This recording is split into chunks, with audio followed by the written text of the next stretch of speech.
Tonight, a gentle journey unfolds through ancient Greek tales, revealing quiet moments from long ago.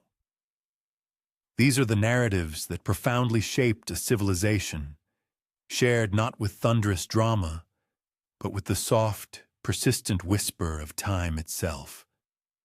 As the lights dim and the comfort of a blanket envelops, the day's clamor will recede, making way for reflections on a bygone era. The ancient Greeks possessed an extraordinary ability to unearth profound meaning in the most unassuming instances. A revered goddess bestowing a gift upon a burgeoning city. A skilled potter meticulously shaping clay as twilight descends. A child engrossed in play with a simple toy that held the potential to safeguard lives. These were not the colossal adventures one might anticipate from myth. Rather, they were the intimate human episodes that grounded their world in tangible reality. Now, as ambient light recedes and perhaps a soft, rhythmic hum from a fan fills the background, the journey commences to a time when deities walked among mortals.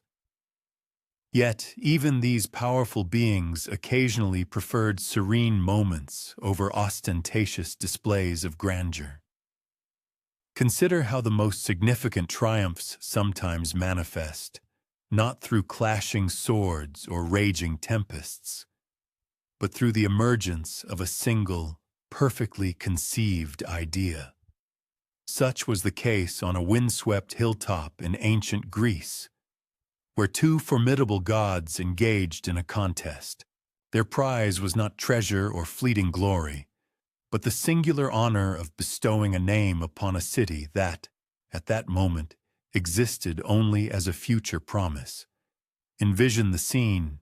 It is early morning on the rugged hill destined to cradle the magnificent Parthenon. For now, it is merely an expanse of limestone and wild herbs, swaying gently in the caress of the Mediterranean breeze. The nascent citizens of this unnamed settlement have congregated, their humble wool garments fluttering in the soft wind. Their presence is not for amusement. They are there to participate in what might well be the most pivotal decision their fledgling community will ever confront. Poseidon, the formidable god of the sea, makes his arrival first, as beings of his dominion often do, radiating the self-assured confidence of one who commands every drop of water from the immediate shore to the distant horizon. His majestic beard carries the unmistakable, bracing scent of the ocean's profound depths. Yet, Poseidon does not exhibit haste. This is a defining characteristic of ancient divine competitions. They unfolded with the measured pace of changing seasons, utterly devoid of the frantic urgency typical of modern contests. He dedicates ample time to surveying the hill, his fingers tracing the contours of the soil, perhaps even sampling the morning air to discern the proximity to his beloved, boundless sea. The populace waits. In ancient Greece, the act of waiting was refined into an art form. No one fretfully consulted sundials or tapped their fingers with impatience. They simply existed within the present moment, observing the slow drift of clouds overhead, listening to the faint bleating of goats on distant hills, and feeling the comforting warmth of sun-baked stone beneath their bare feet. When Athena makes her appearance, she does not herald her arrival with ostentatious fanfare. She simply manifests, much like profound wisdom sometimes descends quietly and unexpectedly. Her discerning gray eyes sweep across the assembled multitude, conveying the distinct impression that she perceives not only who they are in that instant, but also who they might evolve into generations hence. The stipulations of the competition are elegantly simple, mirroring the inherent beauty often found in the most brilliant ideas. Each deity will present a unique gift to the assembled populace. The people, in turn, will deliberate and select the offering they deem most beneficial to their community. The victor will earn the privilege of naming the burgeoning city and assuming the mantle of its patron deity. There are no dramatic lightning bolts, no earth-shattering tremors, no epic battles, merely two distinct gifts and a singular, momentous choice. Poseidon steps forward first. He elevates his mighty trident, and for a fleeting instant, the very air seems to suspend its breath in anticipation. Then, with a movement as fluid and graceful as shifting tide pools, he strikes the rocky earth. The ground trembles, not with violent upheaval, but with the deep, resonant rumble of a truly profound event unfolding. Water surges forth, not just any water, but a genuine spring, bubbling up from the earth's deep core with the vibrant enthusiasm of new life. The gathered people let out a collective, soft gasp, akin to the quiet astonishment one feels upon witnessing the first star emerge in a twilight sky. Water is, unequivocally, life, particularly within the Mediterranean climate where relentless summers can transform the landscape into a parched, golden expanse. However, a solitary individual kneels and tastes the nascent spring. Their expression subtly shifts, not with overt drama, but with the faint disappointment of expectations left unfulfilled. The water is salt water. It is undeniably beautiful, powerfully impressive, absolutely. Yet, in a world where potable fresh water is an invaluable commodity, salt water presents more of an impediment than a viable solution. A low murmur ripples through the crowd. In these hushed tones, one can discern the polite struggle of individuals attempting to express appreciation for a gift that is undeniably grand, but profoundly impractical. Their thoughts drift to their daily necessities, preparing meals, cleansing, hydrating, nurturing their modest gardens. Salt water serves the needs of ships and marine life, but what of the potter, who requires pristine water for his clay? Now it is Athena's turn. She does not brandish a weapon or invoke cataclysmic forces. Instead, she performs a simple yet profoundly telling act. She kneels. This singular gesture reveals a crucial aspect of her character. Gods typically do not kneel, but Athena grasps that sometimes the most potent action is the most humble. She places her hand upon the parched earth and gently closes her eyes. For a prolonged moment, nothing overtly visible occurs. The people wait, perhaps silently questioning if they have overlooked something. But then, almost imperceptibly, a minuscule green shoot pushes its way through the soil beneath her palm. It ascends slowly, with the deliberate pace of all truly enduring creations. First, a slender stem, as delicate as a child's finger. Then small, silver-green leaves unfurl, catching the soft morning light. The onlookers lean forward, not in boisterous excitement, but with the quiet, absorbed fascination one experiences when witnessing something genuinely novel come into existence. As the plant continues its growth, a process that spans long minutes, not the instantaneous transformations of cinematic magic, its true nature becomes unmistakably clear. It is an olive tree, the very first olive tree anyone in this place has ever beheld. The trunk gradually thickens, mirroring the slow, steady accumulation of wisdom over countless years. Branches extend with deliberate patience, and then, in a moment that feels more like a gentle, deliberate gift than an abrupt miracle, tiny green fruits emerge among the verdant leaves. Someone tentatively reaches out and plucks one of the olives. They bite into it cautiously. After all, this is a fruit utterly unknown until this moment. The flavor is intricate, subtly bitter, yet rich with untold possibilities. Another individual takes an olive and discovers that when crushed, it yields a golden oil that adheres to their fingers with a tangible weight, signaling its inherent value. And here, Athena's profound genius truly shines forth. She does not merely bestow a tree, she imparts understanding. Without uttering a single word, the people somehow begin to grasp the immense potential held within their hands. This is not solely food, though the olives are certainly edible.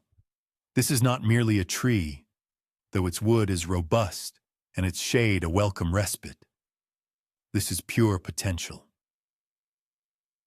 The precious oil can illuminate lamps, effectively pushing back the encroaching darkness of long winter nights. It can preserve sustenance, extending summer's bounty through leaner months. It can soothe wounds, soften skin, and condition leather. The sturdy wood can be fashioned into ships, crafted into tools, and used to frame homes. Even the leaves possess utility for medicine, animal feed, and as profound symbols of peace and triumph. But perhaps most crucially, this remarkable tree will reproduce.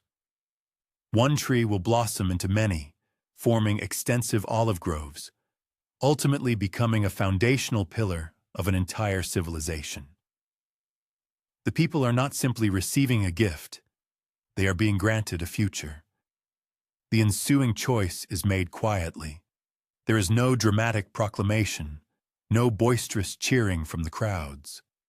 The people simply turn, almost as one, toward Athena. In their expressions, one can discern not merely a preference, but a deep, resonant understanding. Poseidon's gift was undeniably powerful and immediate. Athena's gift was practical, enduring, and imbued with the promise of eternity. Poseidon, exhibiting a graciousness in defeat that powerful beings must sometimes learn to master, nods in acknowledgement and retreats to his aquatic realm. The saltwater spring remains. It will eventually become a sacred site, a perpetual reminder that even when wisdom is chosen over raw power, power itself is neither forgotten nor dismissed. But the burgeoning city now rightfully belongs to Athena. Athens, they will christen it, in honor of their sagacious patron goddess.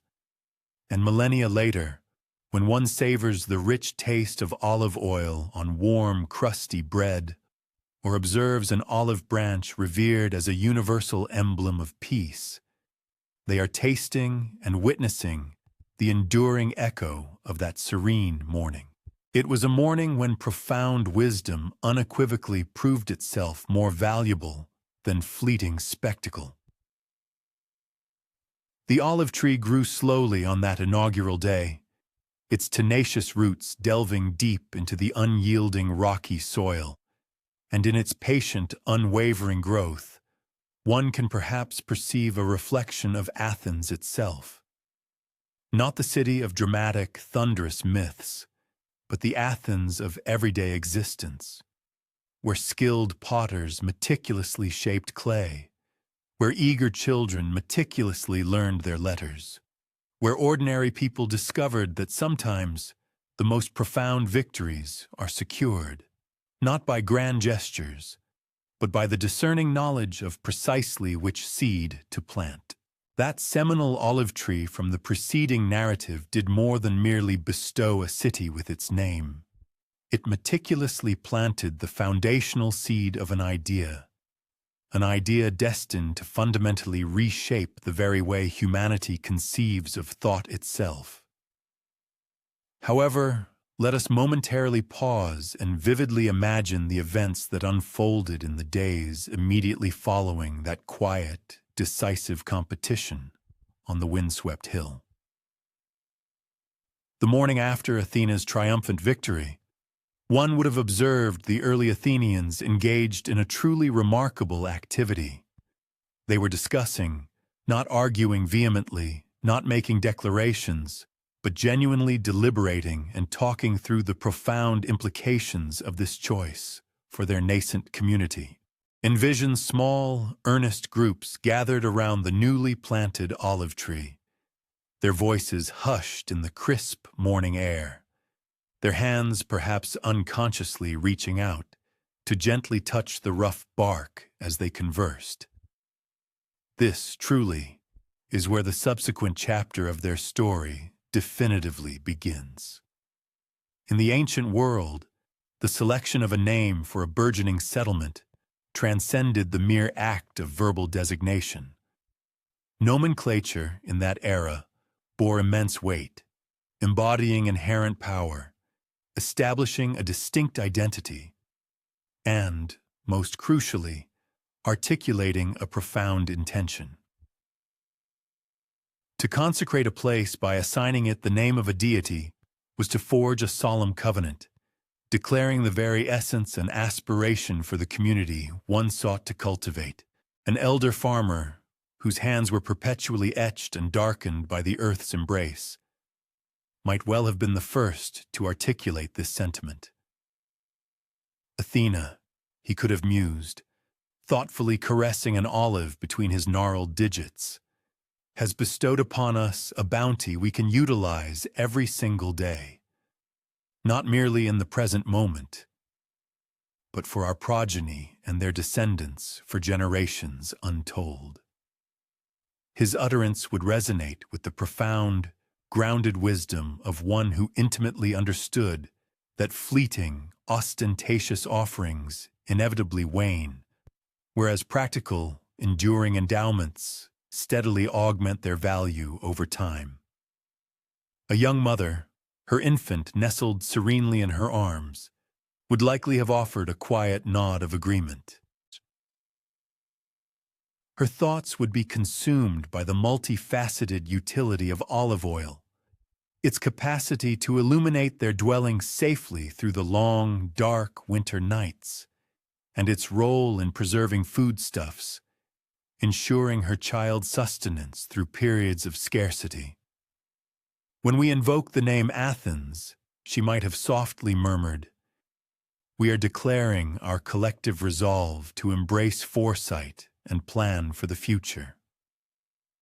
It was precisely within this unassuming, intimate confluence of human voices, this quiet, ordinary moment of shared deliberation, that something truly extraordinary began to manifest. The inhabitants were not simply affixing a label, they were consciously choosing a fundamental mode of existence within the world. Athens was destined to evolve into a metropolis distinguished by its profound appreciation for thorough consideration, its meticulous examination of diverse viewpoints, and its careful, judicious weighing of all available options before reaching any definitive conclusion. In the ensuing weeks, as intelligence of the city's naming disseminated across the adjacent settlements, an intriguing phenomenon occurred. Other communities commenced dispatching envoys, not with objectives of territorial annexation or commercial enterprise, but driven by a burgeoning curiosity to witness this fabled olive tree and to meet the people who had consciously prioritized sagacity over mere spectacle. These visitors arrived seeking to comprehend the intricate process by which decisions were forged, when individuals genuinely engaged in mutual listening and respectful discourse. One might vividly envision these nascent diplomatic exchanges. Weary travelers, their attire caked with the dust of arduous mountain trails, would be graciously offered refreshing water and sheltering shade, subsequently dedicating numerous hours to profound conversation. These were not the stylized, formal pronouncements one might anticipate, but rather authentic, unhurried dialogues, fundamental inquiries such as, How did you ascertain which choice was superior? And what transpires when individuals hold divergent opinions? Kaki were explored with the unhurried patience characteristic of those unburdened by pressing engagements elsewhere. A particular visitor, a shrewd merchant originating from a coastal village, extended his sojourn for 3 full days, solely to observe the Athenian methods of collective decision-making. He intently watched them convene in a circular formation beneath the venerable olive tree, noted the ceremonial passing of a polished stone from one speaker to the next, and perceived the profound attentiveness. A truly engaged listening, demonstrated by each participant when another spoke. Upon his return journey, he carried with him more than mere trade commodities. He bore the indelible memory of an entirely different methodology for resolving societal challenges. As the seasons gracefully transitioned, the olive tree burgeoned in strength, a silent testament to the burgeoning renown of the community dwelling beneath its boughs. Athens began to cultivate a reputation, not for its accumulated wealth or its formidable warriors, but for something far more exceptional and rare. Its citizenry had cultivated the intricate skill of collective ideation. They were progressively developing the foundational principles of what would eventually be termed democracy, though the specific lexicon had not yet entered their vocabulary. They simply referred to it as striving to make sound decisions. The children maturing within the nascent Athenian society absorbed these invaluable lessons effortlessly, simply by observing the conduct of their elders.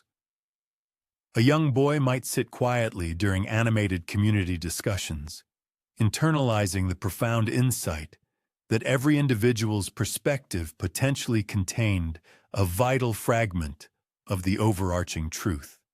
A girl might keenly observe her mother's manner of asking questions, discerning that her inquiries were designed not to challenge or confront, but rather to foster deeper understanding and empathy. These children were, unbeknownst to them, being nurtured within humanity's inaugural Academy of Citizenship, completely unaware that they were actively participating in the unfolding of history. Years continued their relentless march. The solitary olive tree transformed into a flourishing grove. The modest settlement expanded into a proper town, then blossomed into a magnificent city. And throughout this remarkable trajectory of growth, the Athenians steadfastly clung to that original, foundational insight, that to choose wisdom is to embark upon a path that perpetually yields beneficial returns. They innovated by establishing schools where young minds were educated not merely in factual knowledge, but critically in how to meticulously examine and scrutinize those facts.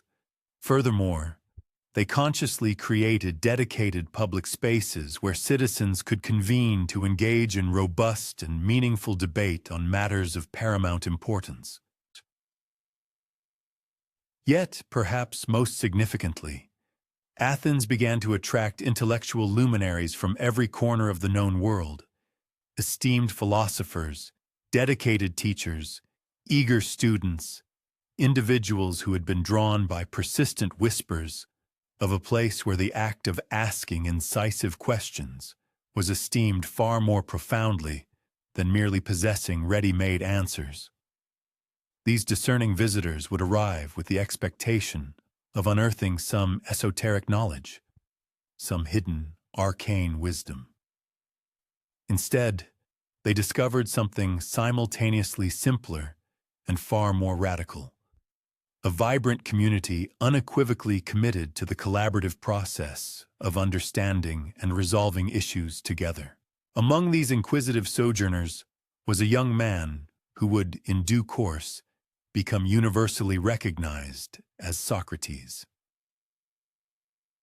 He arrived initially as just another curious traveler, but he discovered in Athens a unique environment where his ceaseless, probing questions were not merely tolerated, but enthusiastically welcomed and encouraged. Here stood a city that had been fundamentally established upon the principle of favoring the thoughtful, enduring gift over the superficial, flashy one, and that foundational principle had meticulously cultivated a societal culture where the very act of intellectual inquiry and rigorous thinking was profoundly valued. Socrates would dedicate his entire life to perambulating the bustling streets of Athens, pausing to engage citizens from every conceivable walk of life, prompting them to articulate precisely what they truly meant when they employed profound concepts such as justice, courage, or wisdom. And because these were Athenians, raised within a culture that deeply honored meticulous thought and careful deliberation, they typically paused to genuinely consider his questions with earnest seriousness. This, then, is the genesis of philosophy, not conceived within isolated academic ivory towers, but rather born amidst the quotidian conversations of ordinary people who had internalized the powerful truth that the rigorous examination of one's beliefs invariably renders them stronger and more resilient. The esteemed students of Socrates, a distinguished cohort that included Plato, who, in turn, would mentor Aristotle, the venerable preceptor of Alexander the Great, were instrumental in disseminating these profound intellectual concepts far beyond the geographical confines of Athens. They successfully propagated the revolutionary notion that clear and critical thinking was an invaluable skill, eminently worthy of systematic development, carrying this philosophy to royal courts and burgeoning schools throughout the entire known world. Thus, the quiet, understated decision initially forged beneath an ancient olive tree had, over time, burgeoned into an irresistible force, fundamentally reshaping the very fabric of human civilization. However, even as Athens ascended to unparalleled fame and influence, its paramount strength remained inextricably linked to that original, unwavering commitment to prioritizing wisdom over fleeting spectacle. During periods of profound crisis, when other cities instinctively gravitated towards autocratic tyrants or powerful strongmen in pursuit of swift, often superficial solutions, Athens consistently reverted, time and again, to its ingrained process of collaboratively working through complex problems. This approach was not invariably elegant or expeditious, yet it consistently yielded decisions that possessed remarkable durability and lasting efficacy. The very olive oil that illuminated their domestic lamps gradually transformed into a potent symbol of illumination itself, not merely physical light, but the profound intellectual understanding that blossoms when individuals are willing to meticulously examine their ingrained assumptions and thoughtfully consider alternative perspectives. Athenian coinage prominently featured olive branches, yet they could just as aptly have depicted question marks, for that is truly what the city fundamentally represented. The profound courage to perpetually inquire, what if our current understanding is flawed, and how might we genuinely improve? Centuries later, when the formidable Roman Empire eventually absorbed Athens into its vast dominion, the Roman generals arrived with expectations of unearthing military secrets or vast hidden treasures. Instead, they discovered extensive libraries replete with profound questions, vibrant schools where students were actively encouraged to engage in respectful argumentation with their teachers, and a populace that steadfastly insisted on dialectically discussing problems rather than simply complying with directives. The Romans were initially perplexed by these findings, then profoundly impressed, and ultimately profoundly transformed by the intellectual and cultural riches they encountered. And so, the very name of a city transcended its function as a mere label. It evolved into a profound promise, an enduring testament to how human beings might interact with one another when they consciously remember that true wisdom often manifests in unassuming forms, quietly spoken, and frequently clothed in the garments of everyday toil. Today, when we engage in discussions about Athenian democracy or the Socratic ideal of the examined life, we are, in essence, still inhabiting the intellectual landscape that originated from that singular, pivotal moment when a community chose the practical, enduring gift over the flashy, ephemeral one, and then possessed the profound patience to meticulously contemplate the far-reaching implications of that choice. When those pioneering Athenians made the pivotal choice of Athena's olive tree over Poseidon's spring, they likely remained entirely oblivious to the fact that they were simultaneously determining the very composition of their breakfast for the ensuing 1,000 years. Food, as it unequivocally turns out, exerts a profound influence not merely upon our physical bodies, but upon our entire way of life, shaping cultures and societies in myriad, often subtle ways. And nowhere was this profound truth more vividly and pervasively demonstrated than in the vibrant civilization of ancient Athens. Imagine a quintessential Athenian morning, perhaps some 50 years subsequent to the city's official naming. The sun commences its slow, deliberate ascent above the rugged, rocky hills, gently bathing the city's marble houses in a soft, ethereal golden light. In a modest dwelling situated near the bustling agora, a woman named Melania stirs awake before the first blush of dawn, roused not by the jarring clang of an alarm, but by the subtle, gentle stirrings of her household as the cool embrace of the night gradually begins to recede.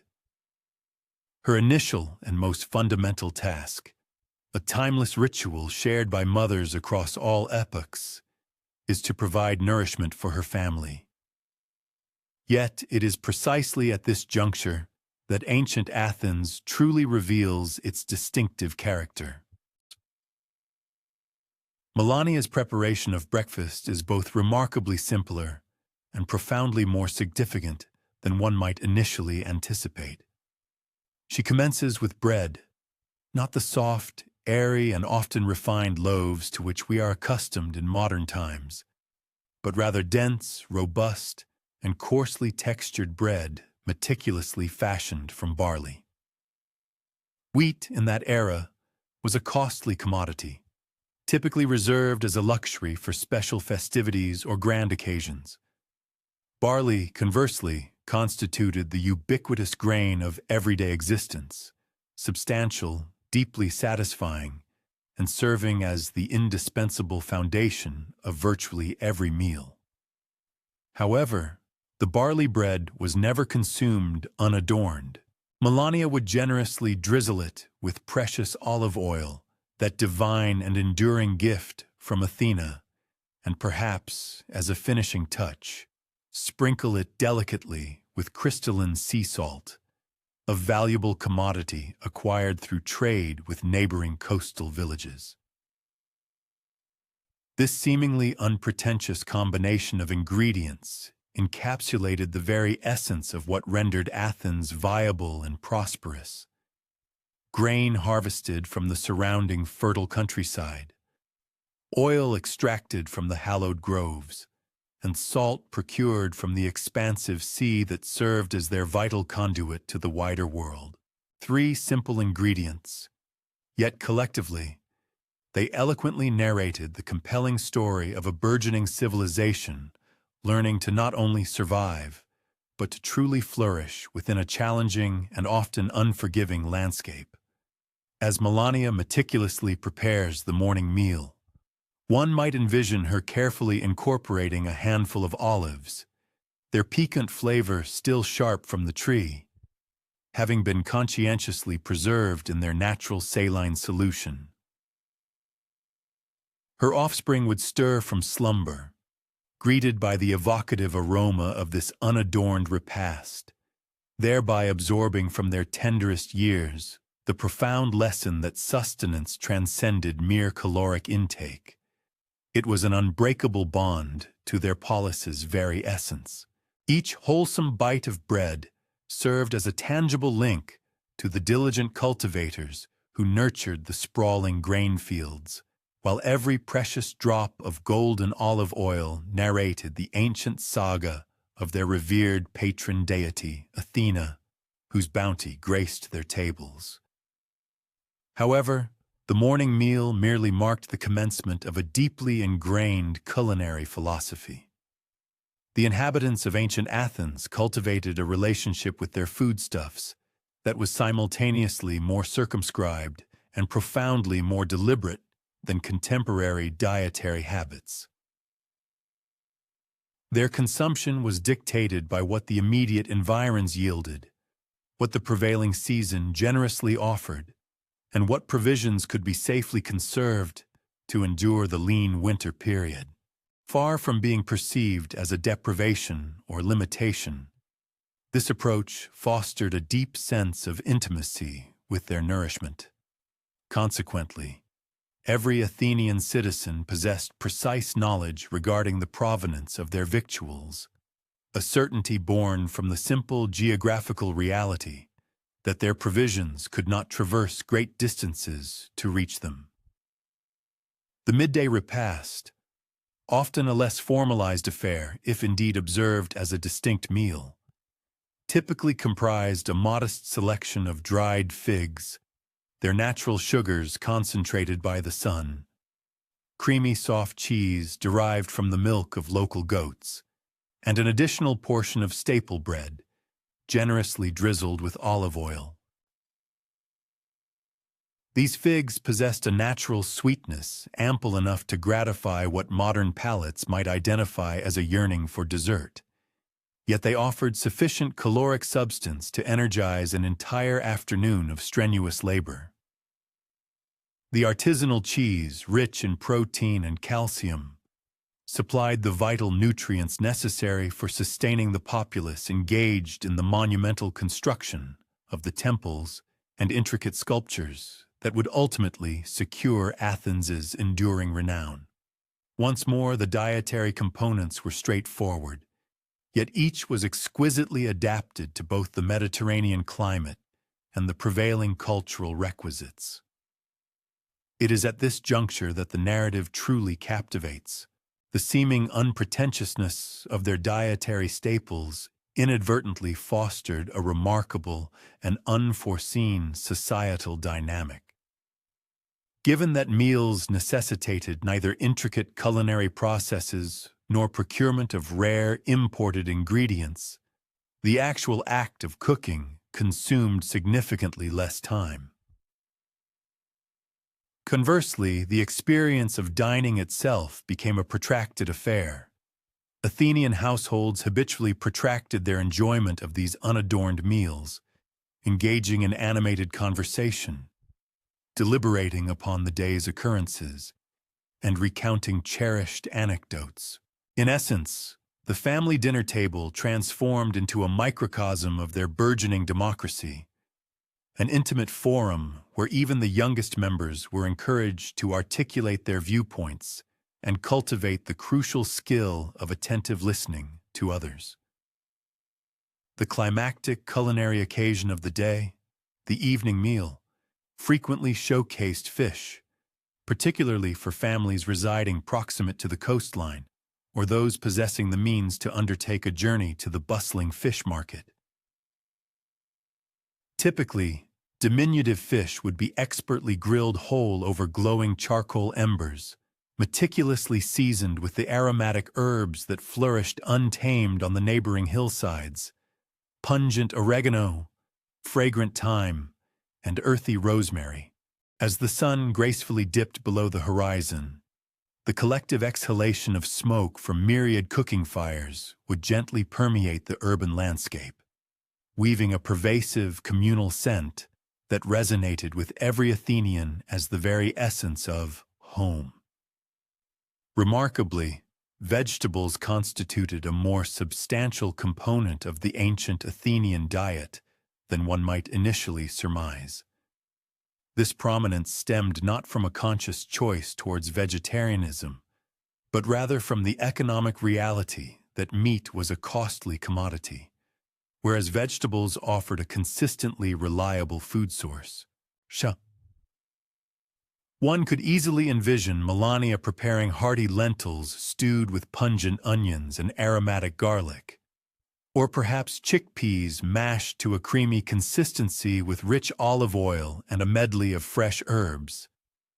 Such preparations demanded a measure of patience to achieve their optimal flavor, embodying the kind of deliberate, slow cooking that naturally afforded family members ample opportunity to congregate within the kitchen, engaging in lively conversation as the nourishing fare gently simmered.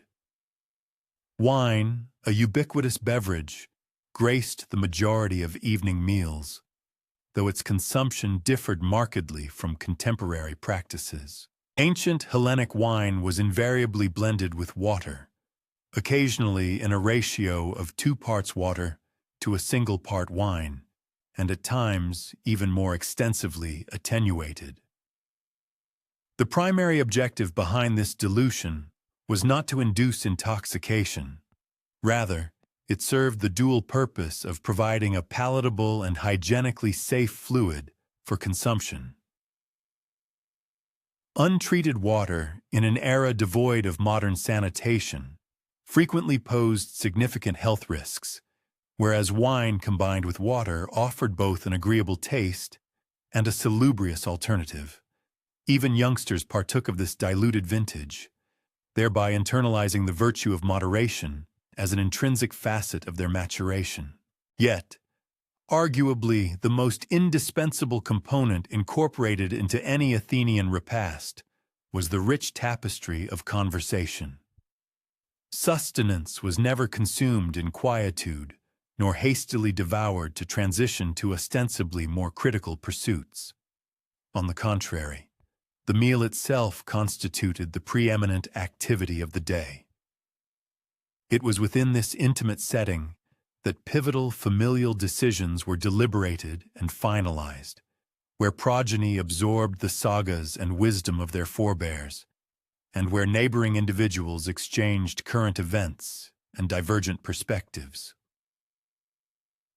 The very unpretentiousness of the fare inherently cultivated an expansive environment conducive to the nurturing of intricate human connections and profound social bonds. Distinguished occasions naturally heralded the introduction of more sophisticated culinary offerings. Yet even then, the paramount focus remained squarely on communal solidarity rather than ostentatious extravagance. A significant religious festival, for instance, might showcase the ritualistic consumption of sacrificial meat, perhaps succulent goat or tender lamb, expertly roasted and meticulously apportioned among numerous participating households. These were decidedly not instances of private indulgence, but rather robust public celebrations, serving as potent mechanisms for forging and strengthening the bonds of the community through the collective and joyous experience of shared feasting. Honey stood as the preeminent sweetening agent. Given that refined sugar remained an undiscovered commodity, Athenians habitually adorned fresh fruits, such as plump grapes, crisp apples, and juicy pears, with generous drizzles of golden honey, or ingeniously combined it with finely ground nuts to craft uncomplicated yet satisfying confections. This precious honey was sourced directly from indigenous beehives, frequently managed and nurtured by the same families across multiple generations. In a manner mirroring every other element of their dietary regimen, its consumption forged an indelible link, connecting them profoundly to the fertile land and intimately to one another. The renowned Athenian symposia, those distinguished intellectual convocations that served as crucibles for some of history's most profound philosophical deliberations, were intrinsically structured upon this very culinary ethos. Attendees would adopt a relaxed posture, reclining upon comfortable couches, partaking of unpretentious provisions and carefully attenuated wine, all while engaging in eloquent discourse concerning life's most fundamental inquiries. The food itself, while present, was not the central focus of these gatherings. Rather, its deliberate simplicity and communal nature meticulously cultivated the ideal ambiance, one of ease, unhurried contemplation, and an environment singularly conducive to rigorous cerebration and articulate conversation. For the denizens of ancient Athens, adherence to seasonal eating was not a discretionary preference, but an imperative born of necessity. The arrival of spring heralded a bounty of vibrant fresh greens and nascent vegetables. Summer, in turn, signified a profusion of luscious fruits and the crucial olive harvest, a cornerstone of their economy and diet. Autumn was designated as the period for gathering various nuts and late-ripening fruits, alongside the critical task of preserving foodstuffs destined to sustain them through the colder winter months. Winter meals, consequently, depended heavily upon carefully stored grains, brined and preserved olives, an assortment of dried fruits, and any fresh produce that could be successfully cultivated or maintained within the relatively temperate Mediterranean climate. This inexorable seasonal cadence profoundly influenced not merely the dietary practices of the populace, but fundamentally reshaped their very perception of time. The ancient Athenians existed in a considerably more intimate symbiosis with natural cycles than contemporary societies typically experience.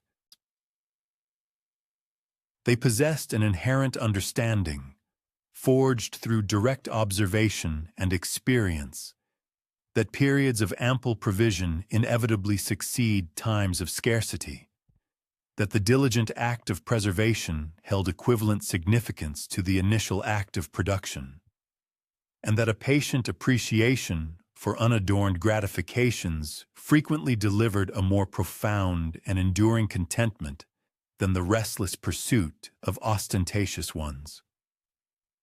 Ultimately, the role of food in ancient Athens transcended mere nutritional sustenance or even ephemeral gustatory delight. It was intricately woven into the fabric of identity, solidified communal bonds, and affirmed a profound connection to their specific geographical locus. Each and every meal served as a potent reinforcement of the foundational tenets that underpinned the very possibility of their groundbreaking democracy, the virtues of simplicity, the wisdom of moderation, and the paramount importance of collective gathering to share both physical nourishment and intellectual discourse. While we might instinctively visualize those venerable Athenian philosophers, whose ideas reshaped the world, engaged in profound debates within grand marble edifices concerning abstruse concepts, it is equally probable that they were frequently seated around unpretentious wooden tables, partaking of shared bread, olive oil, and wine, allowing the humble yet wholesome fare to cultivate an environment conducive to profound contemplation and insightful cerebration. Following the consumption of countless meals, characterized by their staple bread, ubiquitous olive oil, and unpretentious yet meaningful conversations, a fundamental necessity arose: the creation of the very bowls and cups designed to contain these provisions. This narrative now shifts to recount the daily existence of Cleomenes, an Athenian potter whose skilled hands meticulously molded not merely inert clay, but, in a more profound sense, the very fabric of an entire city's quotidian life. A realization he himself, in all likelihood, never consciously entertained. Cleomenes routinely rouses himself from slumber well before the first blush of dawn, not due to an urgent external compulsion, but because his physical being has, over 2 decades of assiduous practice, internalized the intrinsic rhythm and demands of working with clay. Beyond the modest confines of his workshop, the venerable city of Athens remains largely enveloped in a tranquil hush. A scattering of early risers can be discerned, engaged in the task of drawing water from communal neighborhood wells, their soft footsteps reverberating gently against the ancient stone walls. The pre-dawn air is imbued with the lingering coolness of the receding night, subtly intermingling with nascent intimations of the impending warmth, an atmospheric equilibrium ideally suited for the delicate art of pottery. His humble atelier is strategically positioned just beyond one of Athens's sun-baked, dusty thoroughfares, sufficiently proximate to the bustling agora to readily draw in potential clientele, yet intentionally distanced enough that the insistent hum of his pottery wheel will not impinge upon the contemplative discussions of the philosophers or the transactional negotiations of the merchants who habitually convene there. The edifice itself is characterized by its unpretentious design, robust stone walls, a practical tiled roof, and a generously sized aperture that can be securely sealed with sturdy wooden shutters when inclement weather descends. However, this inherent simplicity should not be misconstrued as crudeness. On the contrary, every tactile surface within this dedicated workspace bears the indelible marks of countless years of meticulous and purposeful application. The inaugural and arguably most critical undertaking of any potter's day involves the meticulous inspection of the raw clay. Cleomenes diligently stores his prepared clay in capacious earthenware jars, each carefully draped with moist cloths to precisely regulate and sustain the optimal level of hydration. He habitually extracts a modest portion, kneading it discerningly between his fingers, his experienced touch assessing its nuanced texture and inherent pliability. Should the clay prove excessively arid, it will inevitably fissure and fragment during the delicate shaping process. Conversely, if it retains too much moisture, it will stubbornly refuse to retain its intended configuration. The intricate process of conditioning the clay is akin to preparing for an intimate dialogue with a venerable companion. One must possess an innate understanding of its subtle moods and inherent temperaments. The painstaking preparation of the clay, while undeniably devoid of glamour, remains an absolutely indispensable phase. Cleomenes meticulously introduces water, drop by careful drop, assiduously working it into the malleable substance with his bare hands until the resulting consistency achieves an impeccable, intuitive balance. This profound understanding is not a body of knowledge that can be codified in written texts or articulated through verbal instruction. Rather, it is a wisdom acquired solely through countless years of daily, intimate interaction with the clay. His hands, in their profound familiarity, apprehend nuances that his conscious intellect may not fully articulate, much in the same way a mother instinctively discerns the distinct meanings embedded within her child's varying cries. As the nascent sun begins its ascent, gradually suffusing the Athenian sky with its brightening luminescence, Cleomenes commences operation of his potter's wheel. This is not the electrically powered machinery of the modern era, but rather a substantial, weighty stone disc that he propels into motion with rhythmic pushes of his foot. The resultant cadence is profoundly meditative, a steady sequence of push, spin, push, spin. The accompanying sound is uniformly gentle and ceaseless, evoking the steady thrum of a heartbeat or the distant rhythmic murmur of ocean waves. Indeed, his neighbors frequently remark upon the soothing quality of this constant sound, perceiving it as a dependable and comforting fixture within the unfolding tapestry of their daily lives. On this particular day, his focus is directed towards the creation of bowls, not elaborate, ornate ceremonial artifacts destined for ritualistic display, but rather utilitarian, quotidian bowls designed for the daily use of ordinary citizens, the very vessels from which Athenian families will partake of their nourishing lentils and rich olive oil, where young children will acquire the fundamental skill of wielding spoons, and within which precious leftovers will be conscientiously preserved and equitably distributed. These are not the celebrated pieces of pottery that ultimately grace the hallowed halls of museums.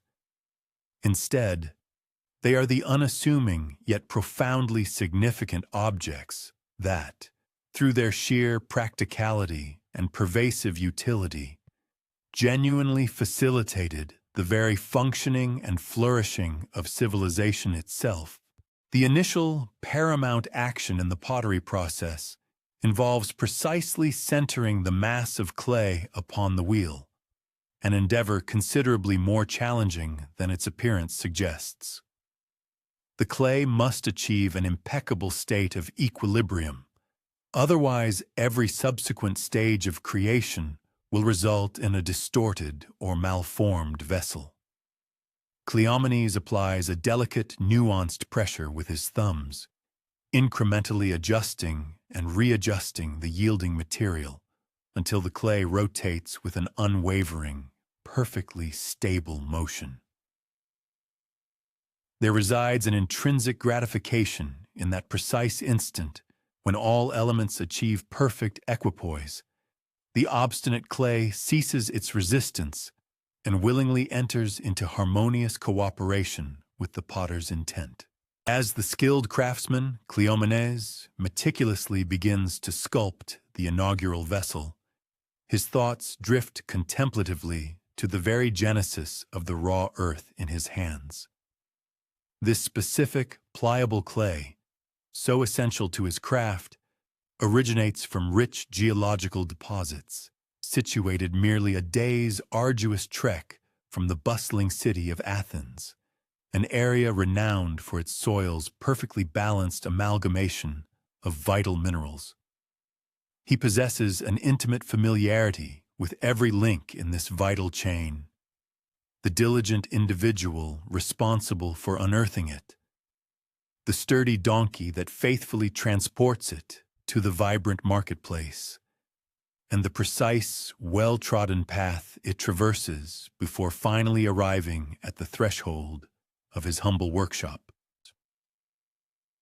Such profound, direct engagement with the supply chain was an intrinsic element of daily life in ancient Athens, a stark contrast to the often impersonal disassociation from material sources that characterizes contemporary existence. With practiced dexterity, the yielding clay ascends gracefully beneath his expert fingers, gradually assuming the elegant form he has meticulously conceived in his mind. Yet, the art of pottery fundamentally diverges from the assertive discipline of sculpture. The potter does not assert absolute dominion over the malleable substance.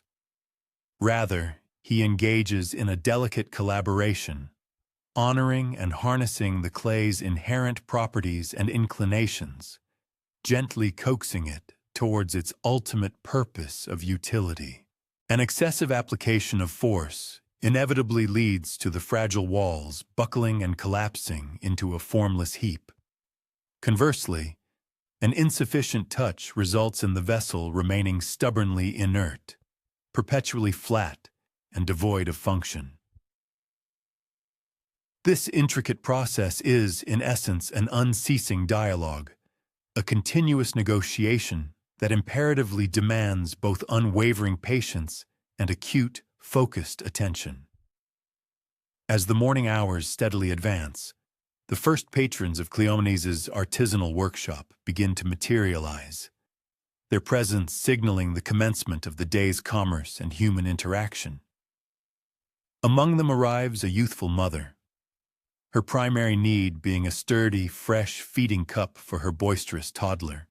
The previous day had seen the unfortunate demise of its predecessor, tragically shattered when the energetic youngster inadvertently propelled it from the table.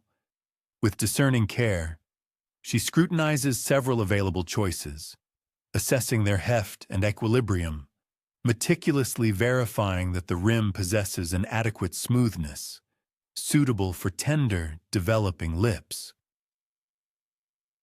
This exchange transcends the simple mechanics of a commercial transaction. It blossoms into an organic discussion centered on the universal experiences of child-rearing, encompassing the inherent challenges and minor domestic catastrophes associated with nurturing lively, inquisitive children within a dwelling characterized by unforgiving stone floors. Shortly thereafter, a venerable elderly gentleman pauses at the workshop, his purpose to commission a distinctive water jar intended as a cherished artifact for his daughter's impending nuptials. He articulates his desires with a measured cadence, nothing ostentatiously elaborate, yet sufficiently elegant and aesthetically pleasing to appropriately commemorate such a profoundly significant matrimonial event. Cleomenes, displaying his characteristic attentiveness, absorbs every detail, posing pertinent inquiries regarding the vessel's desired dimensions and potential ornamentation. Their dialogue naturally extends beyond the mere specifications of the pottery, encompassing heartfelt discussions about the upcoming wedding ceremony, the burgeoning plans of the young couple embarking on their shared journey, and the father's earnest aspirations for his daughter's prosperous future. In this manner, the creation of pottery transcends its utilitarian function, evolving into a poignant pretext for genuine human connection, a role it frequently fulfilled within the vibrant social tapestry of ancient Athens. As the sun ascends towards its zenith, marking the arrival of midday and suffusing the workshop with a congenial warmth, Cleomenes temporarily suspends his labors for a modest repast. His simple lunch consists of staple provisions, wholesome bread, a drizzle of rich olive oil, a handful of briny olives, and a portion of creamy, soft cheese. Yet, even amidst this brief respite, his hands remain purposefully engaged. He meticulously inspects the pottery pieces crafted the previous day, which have undergone the initial phase of drying overnight, vigilantly searching for any nascent fissures or subtle flaws that might compromise their integrity. Some of these nascent creations are deemed sufficiently cured and prepared for their crucial first firing, while others still require additional, patient drying time to reach the optimal state for the transformative heat of the kiln. Positioned strategically behind his bustling workshop, the formidable kiln represents both the absolute cornerstone and the most inherently perilous component of his entire ceramic operation. This robust edifice, a carefully engineered stone structure, was meticulously constructed by Cleomenes himself, specifically designed to achieve the intensely elevated temperatures indispensable for the alchemical transformation of pliable, soft clay into robust, enduring pottery. The intricate process of loading this fiery chamber demands exceptional foresight and precise spatial planning. Bulkier, more substantial pieces are carefully arranged at the base, with smaller, more delicate items securely nestled in tiers above, ensuring every artifact is strategically positioned to facilitate an unimpeded and uniformly distributed circulation of intense heat. However, today is not designated as a firing day. Instead, the current day is wholly dedicated to the prolific creation of new pieces, systematically accumulating a sufficient volume of inventory to render the subsequent energy-intensive firing process economically and practically viable. With his brief interlude concluded, Cleomenes diligently reverts to his pottery wheel, commencing the demanding task of fabricating larger, more substantial storage jars. These imposing vessels necessitate a greater quantity of clay, an increased application of physical strength, and an even more meticulous focus on maintaining the uniform thickness of their walls as they progressively ascend to considerable heights. As he labors, the ambient afternoon light undergoes a gradual metamorphosis, compelling the astute potter to adapt his workflow in concert with these environmental shifts. Unfiltered, direct sunlight poses a significant threat, capable of desiccating the sensitive clay with undue rapidity, leading to the formation of detrimental cracks. Consequently, he consciously modifies his physical stance, relocates partially completed pieces to more shaded locales, and carefully drapes works in progress with moistened cloths to preserve their pliability. For Cleomenes, the capricious weather is not a detached external phenomenon. Rather, it stands as an intrinsic and actively influential participant in the intricate creation of every single piece he meticulously crafts. The waning hours of the late afternoon usher in a distinct cohort of clientele, men returning homeward from their day's engagements in the bustling agora, often seeking pragmatic replacements for inadvertently broken household articles, or perhaps a finely crafted oil lamp intended as a thoughtful token of affection for their spouses. Simultaneously, curious children, their eyes wide with unadulterated wonder, frequently press against the entrance of the workshop, utterly captivated by the seemingly magical metamorphosis of humble mud into a plethora of indispensable, useful objects. Cleomenes, with a benevolent spirit, occasionally permits these eager youngsters to experiment with small portions of clay, instinctively recognizing that the curious child of the present moment could very well evolve into the skilled potter of the future. The hypnotic, cyclical cadence of the potter's wheel spontaneously generates its own distinct temporal framework, one that stands in stark opposition to the frenetic, incessant urgency that defines contemporary existence. This is the deliberate, unhurried tempo of processes that inherently resist acceleration. The raw clay fundamentally requires ample time to be meticulously centered on the wheel, sufficient time to be patiently coaxed into its rising form, an appropriate duration for thorough drying, and the precise interval for its transformative firing. A true artisan, such as Cleomenes, instinctively learns to harmonize with these innate organic rhythms, rather than futilely attempting to contend against them. Within this profoundly patient methodology resides a profound wisdom, an understanding that transcends the immediate confines of pottery and offers valuable insights applicable to the broader spectrum of human endeavor. As the twilight hues begin to paint the sky, signaling the approach of evening, Cleomenes commences the systematic process of tidying his industrious workspace. Unused portions of clay are carefully shrouded to preserve their essential moisture and pliability. His array of specialized tools are diligently cleansed and returned to their designated places.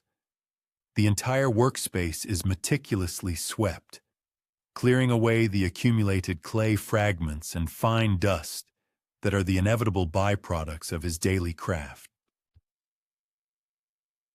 This meticulous routine, however, is far more than mere custodial maintenance. It represents a foundational preparation for the ensuing day, a deliberate act of foresight designed to guarantee that each new morning can commence with seamless efficiency and optimal productivity.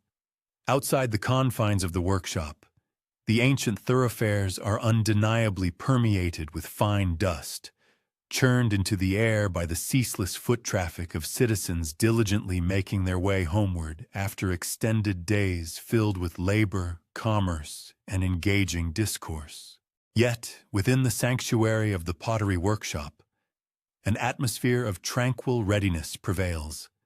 Every element is poised for the dawn of another day, dedicated to the profound alchemy of transforming raw earth into an array of indispensable objects destined to fulfill fundamental human needs.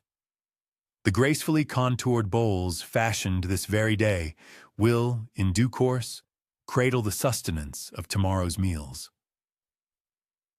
The delicately crafted oil lamps will cast their illuminating glow upon the convivial conversations of the coming evening. And the robust storage jars will faithfully safeguard the precious olive oil, a ubiquitous commodity that symbolically and practically links every Athenian repast to the revered presence of their sagacious patron goddess, Athena. Prior to departing for the warmth of his own family dinner, Cleomenes pauses for a final, contemplative appraisal of the day's industrious output. Neatly arranged rows of newly formed bowls patiently occupy the wooden shelves, undergoing the initial stages of their drying process. Each individual piece, despite being meticulously crafted using identical fundamental techniques, exhibits subtle, distinctive variations. This inherent uniqueness, far from constituting a defect, serves instead as undeniable evidence of their creation by human hands, a tangible testament that each object inherently embodies a fractional measure of its maker's focused attention and devoted care. Within the societal fabric of ancient Athens, artisans such as Cleomenes, dedicated to the creation of pottery, occupied an unequivocally essential, albeit often unsung, role. While they seldom achieved widespread renown or accumulated significant personal wealth, they constituted the quiet, diligent craftsmen whose specialized abilities rendered the practicalities of daily existence feasible. Their indispensable skills guaranteed that sustenance could be appropriately served, life-sustaining water could be reliably stored, and valuable oil could be accurately measured and meticulously preserved. Their workshops were hallowed spaces where the raw earth was alchemically transformed into objects of profound utility, where unwavering patience consistently yielded tangible rewards, and where the inherent rhythm of creation forged an unbreakable bond between human hands and the fundamental materials that constituted their world. Indeed, the functionality of every Athenian household implicitly relied upon the expertise of such craftsmen, even though the vast majority of citizens likely regarded their contributions as a matter of course, much in the way that truly essential labor frequently remains unappreciated until its absence is acutely felt. Concurrently, as Cleomenes meticulously molded clay within the confines of his earthy workshop, and mortal families below shared their unpretentious meals, high above them, ensconced upon the celestial heights of Mount Olympus, the pantheon of gods was actively engaged in their own distinctive rendition of daily existence. And remarkably akin to their human counterparts, this divine domesticity frequently entailed a surprising quantum of familial squabbling and incessant bickering. However, these were not the grandiose, cataclysmic confrontations often depicted in cinematic extravaganzas. Rather, the preponderance of divine disagreements revolved around issues that would resonate with astonishing familiarity to anyone who has ever experienced the intricate dynamics of cohabitation with other individuals. Envision the tableau. It is a tranquil afternoon unfolding across the hallowed expanse of Mount Olympus, and the assembled deities are, in essence, partaking in a quintessential family dinner. Zeus, the venerable patriarch, occupies the prominent position at the head of an expansive marble table, not by virtue of any exceptional sagacity or inherent impartiality, but simply because he holds the distinction of being the most ancient and physically potent among them, a common, often unquestioned, manifestation of familial power dynamics. The lavish table is laden with an inexhaustible supply of ambrosia and nectar, celestial provisions that are perpetually replenished and utterly immune to spoilage, a circumstance one might erroneously presume would entirely eradicate any potential for discord. Such an assumption, however, would prove profoundly mistaken. The initial skirmish of words ignites, as is frequently the case with domestic disagreements, over a matter of utterly inconsequential triviality. Apollo, the radiant god of music and poetry, casually remarks that he has recently observed an uptick in fervent prayers originating from his devoted constituency of musicians and bards. Artemis, his fiercely independent twin sister, with characteristic swiftness, retorts by emphasizing that her own adherents, comprising both skilled hunters and untamed women of the wilderness, have exhibited an equivalent, if not superior, degree of devotion in recent times. What commences as an innocuous, perhaps even playful exchange, gradually transmutes into a pronounced rivalry, a direct competition centered on which deity commands greater significance, is more profoundly cherished, and ultimately more indispensable to the complex tapestry of mortal existence. Athena, the sagacious goddess of wisdom and strategic warfare, maintaining a composed demeanor to Zeus's immediate right, observes this recurrent, all too familiar pattern of sibling rivalry as it unfolds before her. She possesses an innate comprehension of a profound truth that typically eludes mortals for many arduous years of lived experience. The vast majority of disputes are seldom genuinely rooted in the explicit subject matter around which they ostensibly revolve. Apollo and Artemis, for instance, are not genuinely contending over statistical prayer tallies. Rather, they are grappling with the identical, foundational, existential inquiries that persistently confront all siblings. What is my unique identity within this familial constellation? How does my individual presence hold significance? What inherent qualities distinguish me as special and irreplaceable? In essence, the Olympian deities engaged in conflict for precisely the identical fundamental motives that ignite discord within human families. They coexisted in intimate proximity.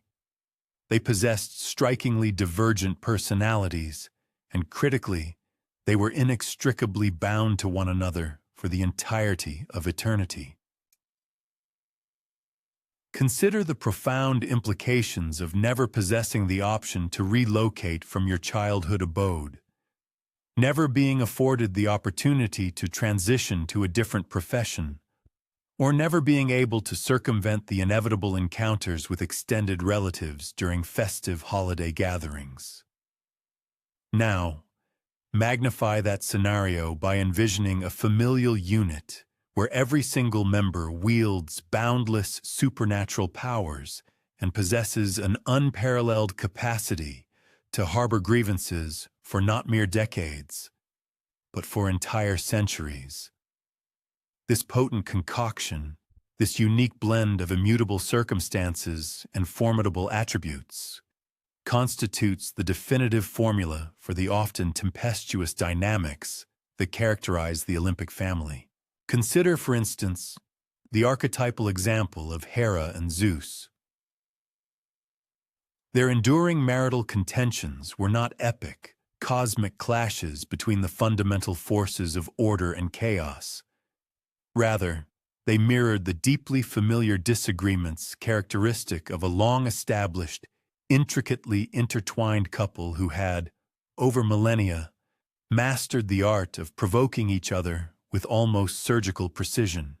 Zeus, the king of the gods, would habitually engage in flirtatious dalliances with mortal women, not invariably because he was genuinely overwhelmed by uncontrollable passion, but often with the calculated awareness that such actions would unfailingly irk and antagonize his queen, Hera. In turn, Hera would retaliate with meticulously crafted, often elaborate schemes of retribution, not primarily because she possessed an intrinsically vindictive nature, but more profoundly because she perceived herself as consistently unheard and profoundly unappreciated within their divine partnership. Their protracted marital conflicts invariably adhered to remarkably predictable cyclical patterns. Zeus would typically initiate the friction by committing an act characterized by profound thoughtlessness and blatant self-absorption. Hera, in response, would then exact punishment upon an individual tangentially connected to Zeus's errant behavior, most frequently an entirely blameless mortal woman who had, through no fault of her own, captured his roving attention. Subsequently, Zeus would inevitably adopt a defensive posture, accusing Hera of an exaggerated and disproportionate reaction. Hera, with irrefutable accuracy, would then highlight Zeus's consistent failure to contemplate the far-reaching repercussions of his impulsive actions upon others. Thus, the eternal divine couple would continue their ceaseless, circular contention, perpetually orbiting the same unresolved fundamental issues without ever achieving true reconciliation or lasting understanding. These divine deliberations, however, fulfilled a vital function. The Olympian deities were endeavoring to navigate the complexities of communal existence while simultaneously preserving their distinct personas and divine prerogatives. Each god presided over a specific dominion, be it the tumult of war, the tenderness of love, the profundity of wisdom, or the vastness of the sea. Yet these spheres of influence intertwined perpetually within the tapestry of mortal life. It becomes challenging, for instance, to disentangle the sagacity of Athena from the amorous sway of Aphrodite over lovers, or to precisely delineate where the cessation of warfare gives way to Apollo's protective vigilance over cities. Fundamentally, the contentions among the gods represented intricate boundary demarcations, akin to the negotiations that invariably arise within any collective domestic arrangement. Queries surfaced regarding individual accountability, who bears responsibility for which aspect. How are conflicts managed when divine duties clash? What transpires when human supplicants direct their pleas for assistance to multiple deities concerning an identical predicament? These were not abstract theological quandaries. Rather, they constituted tangible concerns pertaining to celestial domestic administration. The celebrated rivalry between Poseidon and Athena for suzerainty over Athens proved illustrative of the customary progression of these celestial disagreements. Two deities would find their spheres of influence converging within the same situation, eschewing collaborative efforts, which would have necessitated acknowledging mutual interdependence. They would instead engage in a contest to ascertain which could furnish superior service. The victor garnered not only the accolades, but more significantly, achieved a more definitive understanding of their specific function and intrinsic worth within the divine family structure. Occasionally, these disputes revolved around the imperative for deference and acknowledgement. Demeter, the deity responsible for all verdant growth, would experience profound vexation when mortals presumed the bounty of prosperous seasons and sought her intercession exclusively amidst agricultural adversity. Her indignation did not stem from celestial haughtiness. It was, rather, the profoundly mortal sensation of being appreciated solely in times of distress. When she retracted her benevolent provisions, thereby ushering in a period of barrenness and the harshness of winter, she was, in essence, articulating, "You fail to perceive my significance when circumstances are favorable, but perhaps my absence will compel your recognition when they are not." Other contentions concerned the limits of autonomy and individual sphere. Artemis resolutely maintained her unmarried status, not due to animosity towards men, but because she cherished her self-reliance and wished to prevent her personal essence from being subsumed within another's existence. Whenever other deities or human beings attempted to coax her into amorous alliances, she defended her choices with the unyielding resolve characteristic of anyone whose personal trajectories have been scrutinized and challenged by kin. The deity who possessed the most profound comprehension of familial interplay was likely Hestia, the esteemed goddess of the hearth and home.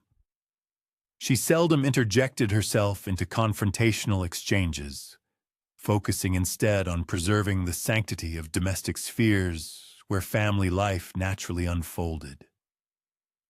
While her siblings vied for territory and recognition, Hestia sustained the essential warmth and vitality of the household, both literally and figuratively.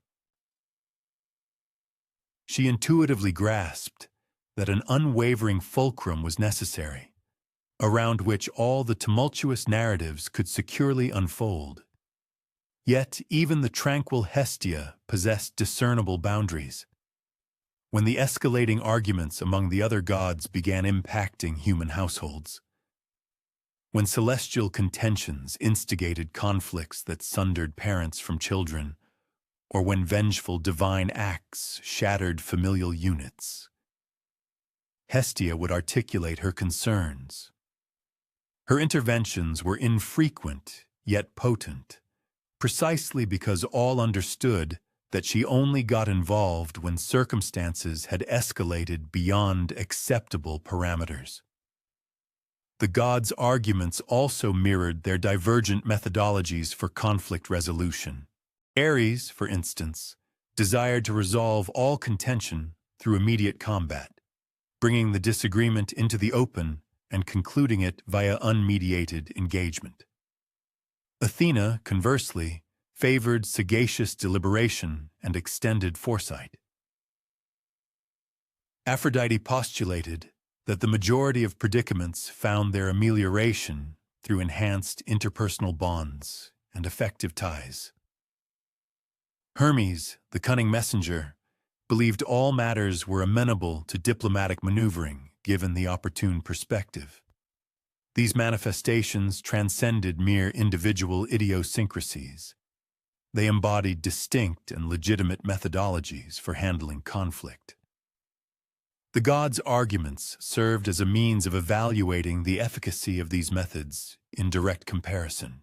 When human beings confronted difficult situations, They could perceive the divine responses to analogous predicaments and select the strategy deemed most felicitous for their own circumstances. Perhaps the most relatable characteristic of divine arguments was their customary conclusion, not in conclusive settlement, but in provisional ceasefires predicated upon weariness and the imperative of resuming customary functions. Zeus would eventually pronounce that all perspectives had been adequately articulated, and it was time to redirect focus toward their responsibilities. The gods would assent to a state of unresolved contention, at least until the subsequent convergence of their spheres of influence. These truces did not signify shortcomings. They were, rather, recognitions that certain frictions constitute enduring elements of communal living. The gods learned to navigate their disagreements instead of achieving absolute eradication, to discover ways of maintaining dissent without compromising their fundamental bonds. This was, in fact, a refined methodology for familial interactions, one that numerous human households might advantageously adopt. Consequently, when ancient Greeks recounted tales of their contentious deities, they were not merely indulging in celestial dramatics for amusement. They were investigating the perpetual dilemmas of familial existence, the intricacies of community cooperation, and the challenge of preserving personal distinctiveness amidst collective affiliation.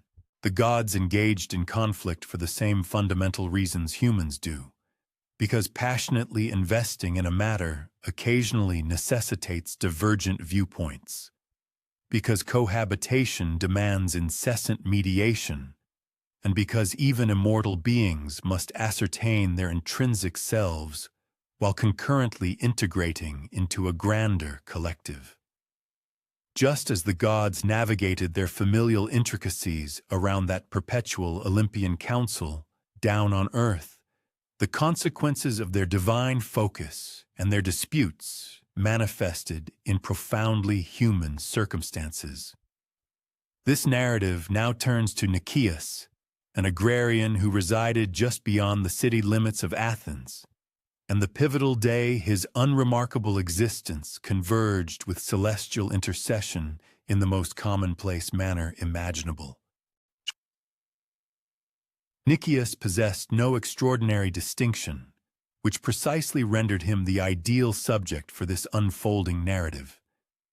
He cultivated a modest parcel of acreage that his family had tilled across 3 ancestral epochs, unforgiving terrain demanding unwavering fortitude and diligent application to produce satisfactory harvests. His olive trees were venerable yet dependable. His barley flourished consistently, albeit not prolifically, and his small vineyard yielded sufficient wine for his household, with a modest surplus available for market exchange.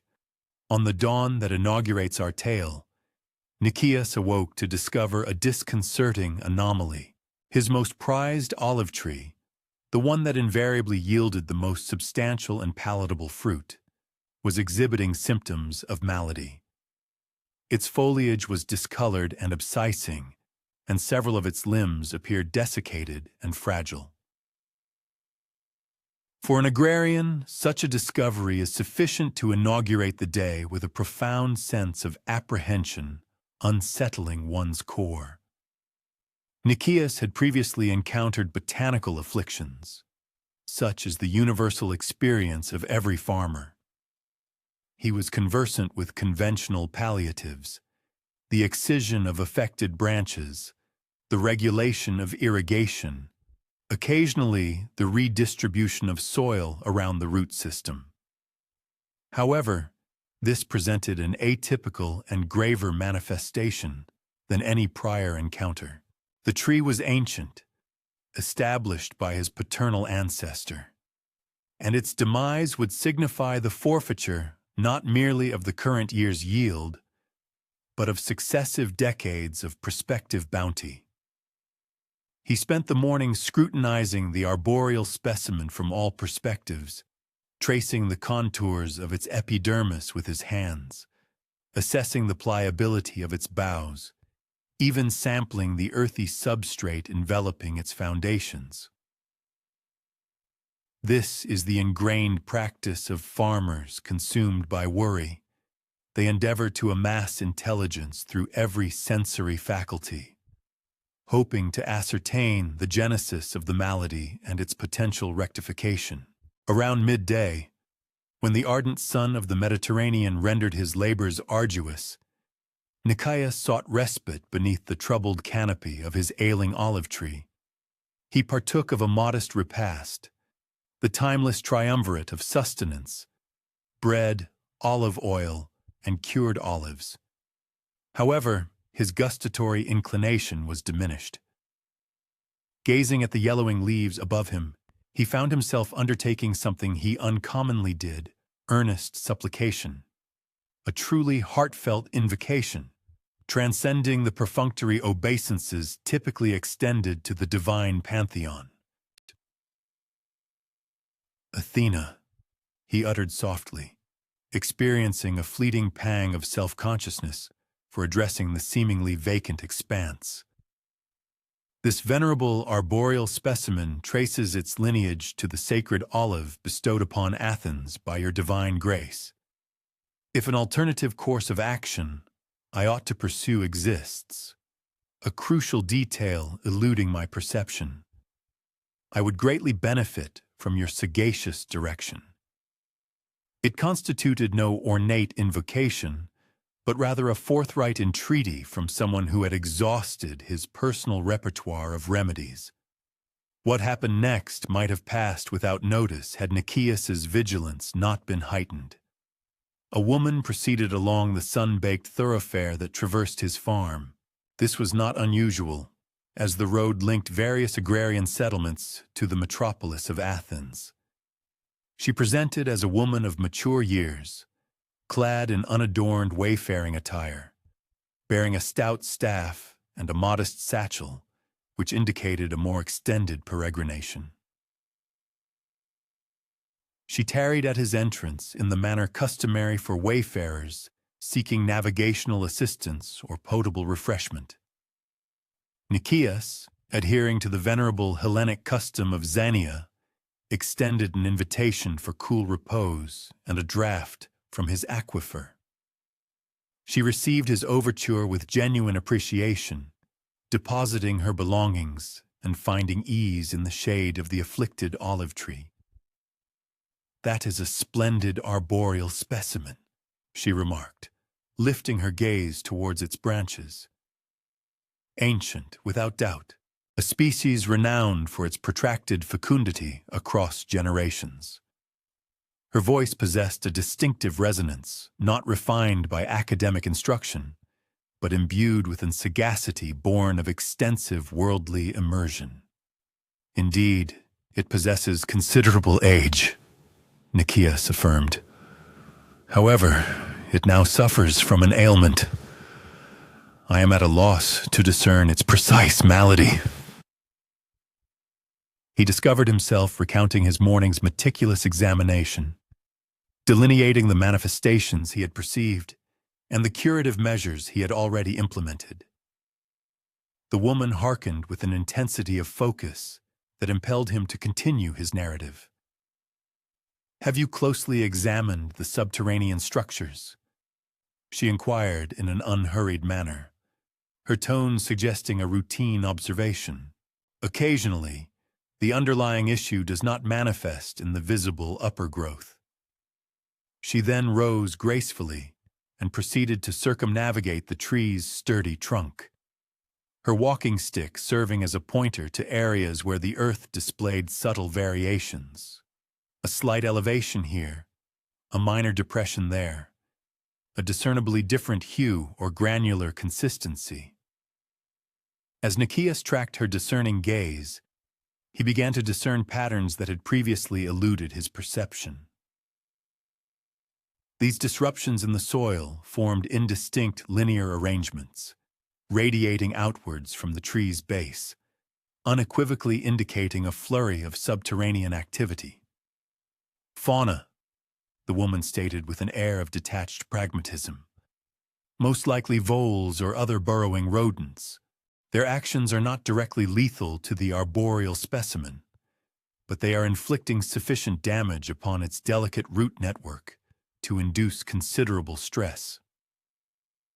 She then demonstrated a method for validating this hypothesis, meticulously excavating shallow depressions at regular intervals around the tree's circumference to inspect the roots without exacerbating any existing trauma.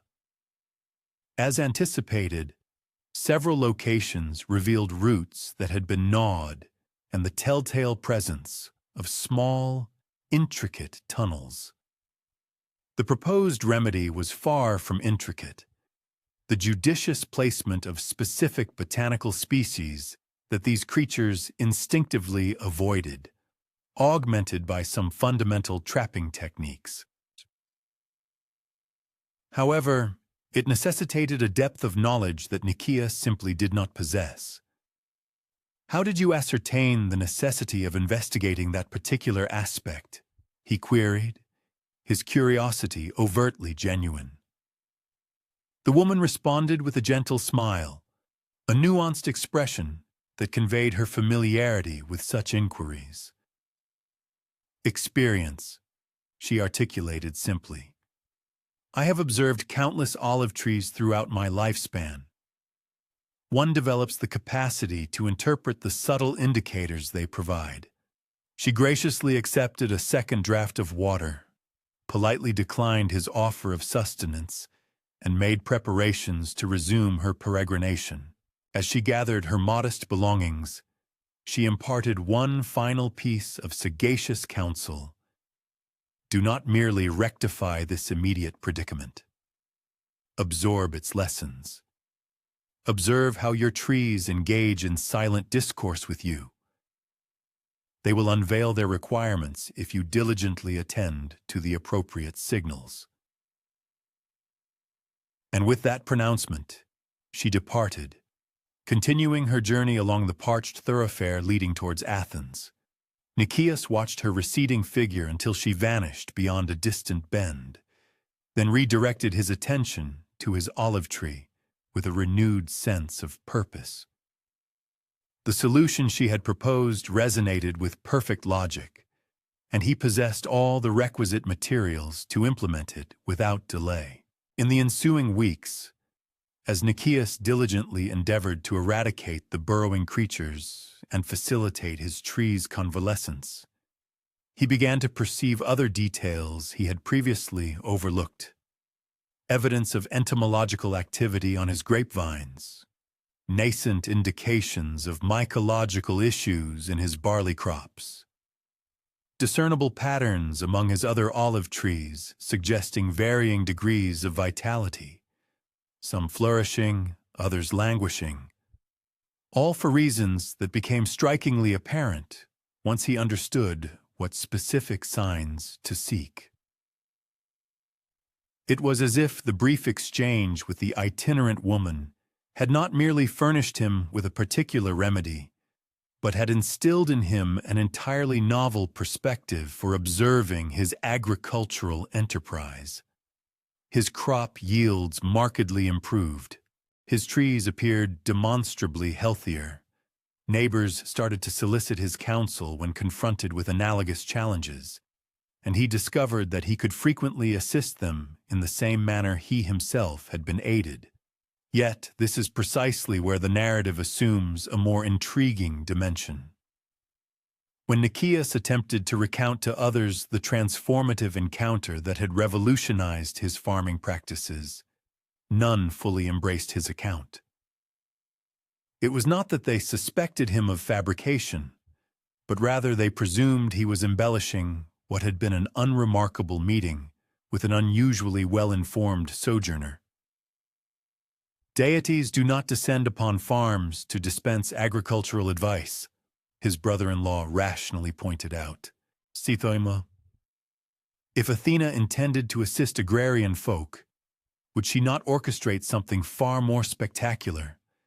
manifest a vision, or articulate her will through a priestly intermediary. This constituted the logical rejoinder, and Nicias found himself unable to contest the inherent soundness of the reasoning. Even Nicias himself commenced to question whether he had merely fantasized the divine aspect of the interaction.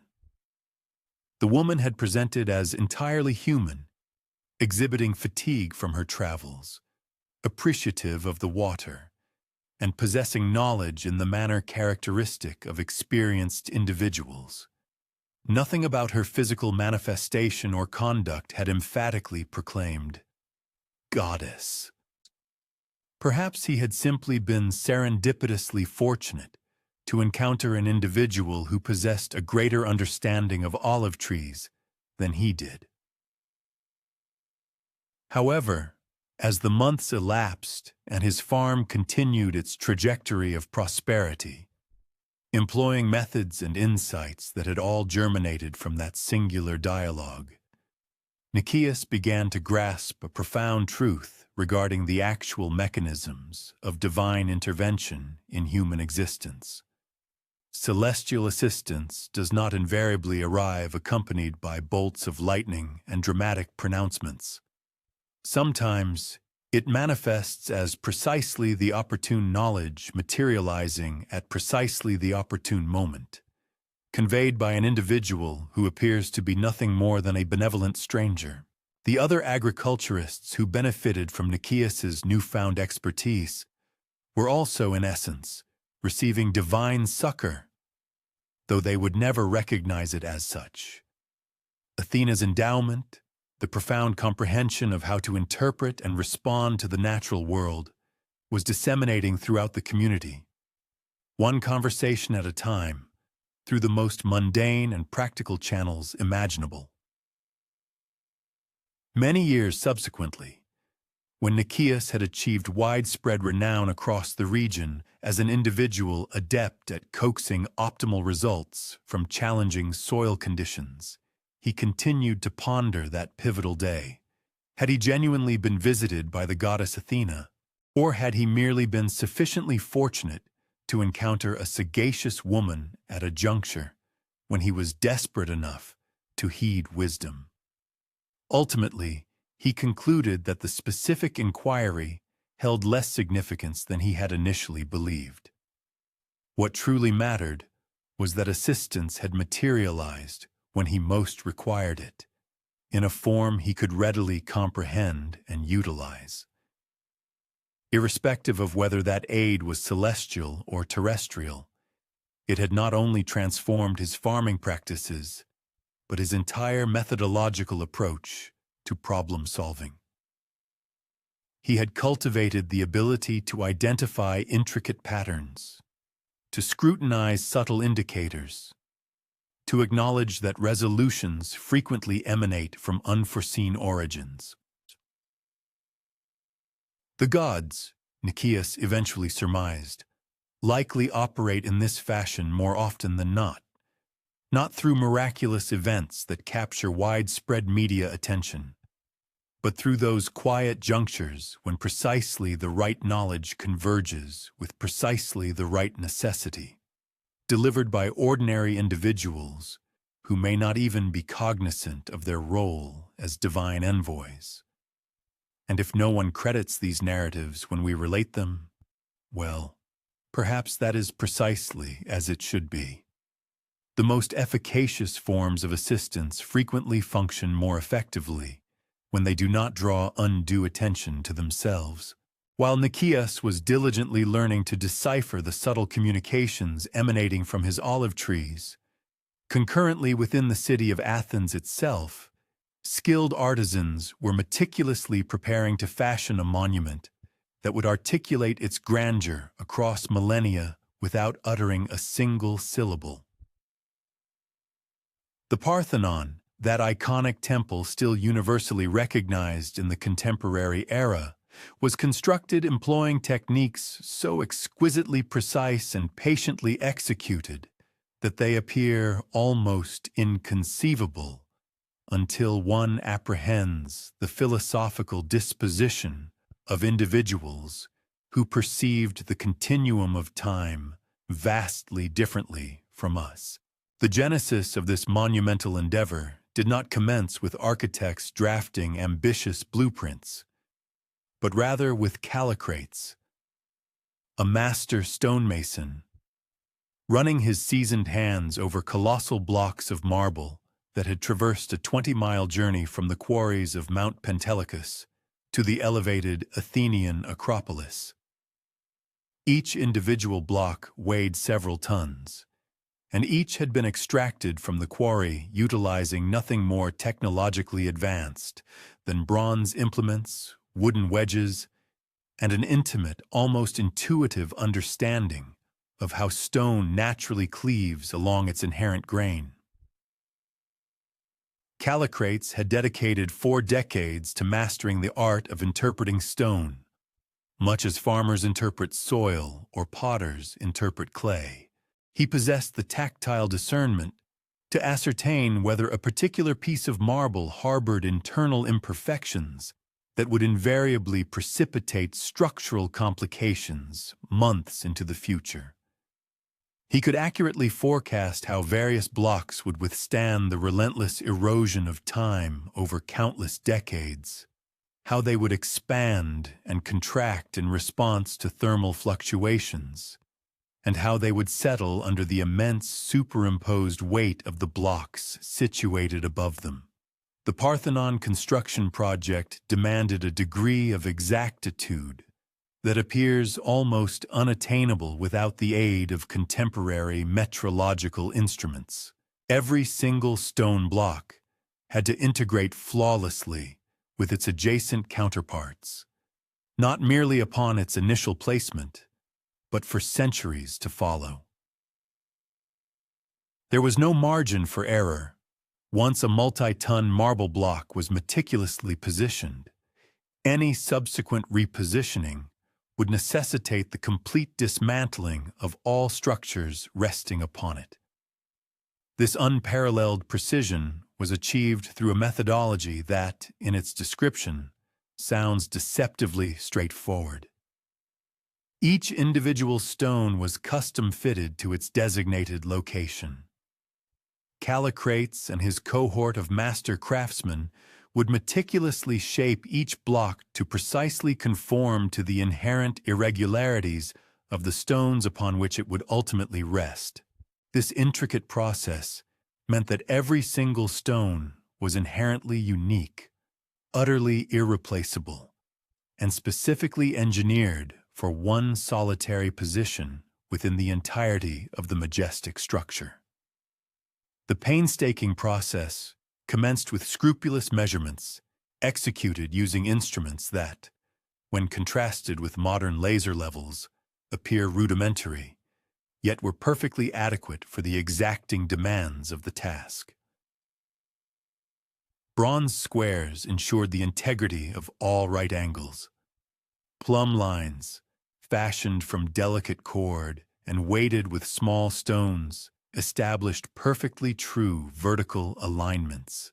Water levels, simple troughs filled with water that visibly indicated when surfaces were truly horizontal, guaranteed that the massive foundational elements would be laid with impeccable evenness. However, the true brilliance resided in their profound comprehension of weight distribution. Ancient Greek architects had astutely recognized that stone edifices could possess extraordinary intrinsic strength if the gravitational load was distributed with consummate precision, even in the complete absence of mortar or metallic reinforcements. The Parthenon was ingeniously conceived such that each individual stone simultaneously supported and received support from its neighboring components, thereby forging an intricate network of reciprocal interdependence that progressively gained strength as more elements were incorporated into the design. The construction progressed at a pace considered slow by modern temporal benchmarks, yet steadily by ancient ones. Each morning, Teams of dedicated craftsmen would converge upon the Acropolis as the nascent sun bathed the colossal marble blocks in a soft, golden luminescence. The distinctive sound of bronze chisels striking stone would then commence. Not the jarring cacophony of power tools, but the rhythmic, almost melodic tapping of metal upon marble, creating a constant, resonant backdrop to the meticulous labor. The meticulous shaping of each individual block demanded an almost incomprehensible degree of patience and dedication. A single column drum, one segment of the towering vertical supports designed to uphold the grand roof, could conceivably require weeks of unwavering effort to bring to its final, perfect form. The initial stage involved painstakingly carving the rudimentary outline from the raw, unhewn stone extracted from the quarry. Subsequently, with deliberate precision, the surface underwent a gradual refinement process, utilizing a succession of progressively finer implements until it achieved an impeccably smooth finish, one destined to capture and reflect the sun's radiant light for countless millennia. The very columns themselves serve as a profound testament to the sophisticated understanding these ancient builders possessed regarding visual perception and optical phenomena. Intriguingly, the majestic columns of the Parthenon are not, in fact, perfectly straight. Instead, they incorporate a subtle convex curve, a masterful architectural refinement known as entasis. This ingenious design feature was meticulously incorporated to compensate for the optical illusion that would otherwise cause perfectly rectilinear columns to appear to recede or bow inward when viewed from the ground level. This precise optical correction was an integral part of the initial architectural blueprint, painstakingly integrated into the fabrication of every single column drum from its inception. The formidable task of moving these colossal stones necessitated engineering solutions that were as elegant in their conception as they were profound in their simplicity. Elaborate wooden cranes, operated through the sheer power of human ingenuity via sophisticated systems of pulleys and counterweights, possessed the remarkable capacity to hoist individual blocks weighing several tons. Furthermore, strategically constructed ramps, fashioned from robust stone and compacted earth, facilitated the upward movement of these heavy materials, enabling the diligent workers to access progressively higher levels as the grand edifice steadily ascended towards the heavens. Yet, perhaps the most truly remarkable aspect of the entire construction process was the unparalleled joinery, the intricate and precise method by which individual stone components were seamlessly connected to one another.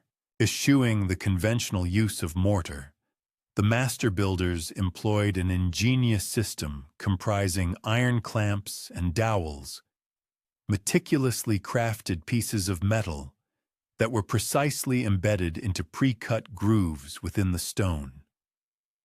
These vital metallic connectors were subsequently encased in molten lead, a crucial step taken to forestall any potential corrosion and ensure enduring stability for centuries. This innovative system yielded connections that were simultaneously robust and remarkably flexible. The entire building was thus endowed with the inherent capacity to subtly adjust to seismic tremors or fluctuations in ambient temperature without the constituent stones dislodging from their meticulously aligned positions. In instances of extreme structural stress, while the metal connections might indeed yield, they were ingeniously designed for straightforward replacement without necessitating the wholesale dismantling of the entire majestic structure. This was unequivocally an engineering philosophy deeply rooted in the principles of reparability and enduring longevity, a testament to their foresight. The degree of precision demanded by this intricate joinery system transcended the ordinary, bordering on the truly extraordinary. Callicrates, the chief architect, would meticulously delineate the exact placement for each individual clamp and dowel, and then, with unwavering skill and exacting care, the recesses were painstakingly carved by hand using finely honed bronze chisels. The exactitude of the fit was paramount. A connection that was too loose would inevitably compromise its structural integrity, whereas one that was excessively tight risked causing the stone to fracture as the metal expanded under the intense heat of the summer sun. As the magnificent structure progressively ascended, each successive tier presented novel architectural and engineering challenges that had not previously manifested. Intricate questions arose with every new height. How could one ensure that columns, soaring dozens of feet skyward, maintained their absolute verticality and perfect alignment? What precise methods would be employed to position a colossal roof beam, weighing a formidable 20 tons, with an accuracy demanding millimeter-level exactitude? The builders, through a process of continuous innovation and practical application, developed sophisticated techniques as they progressed, assiduously learning from each formidable obstacle they encountered and surmounted.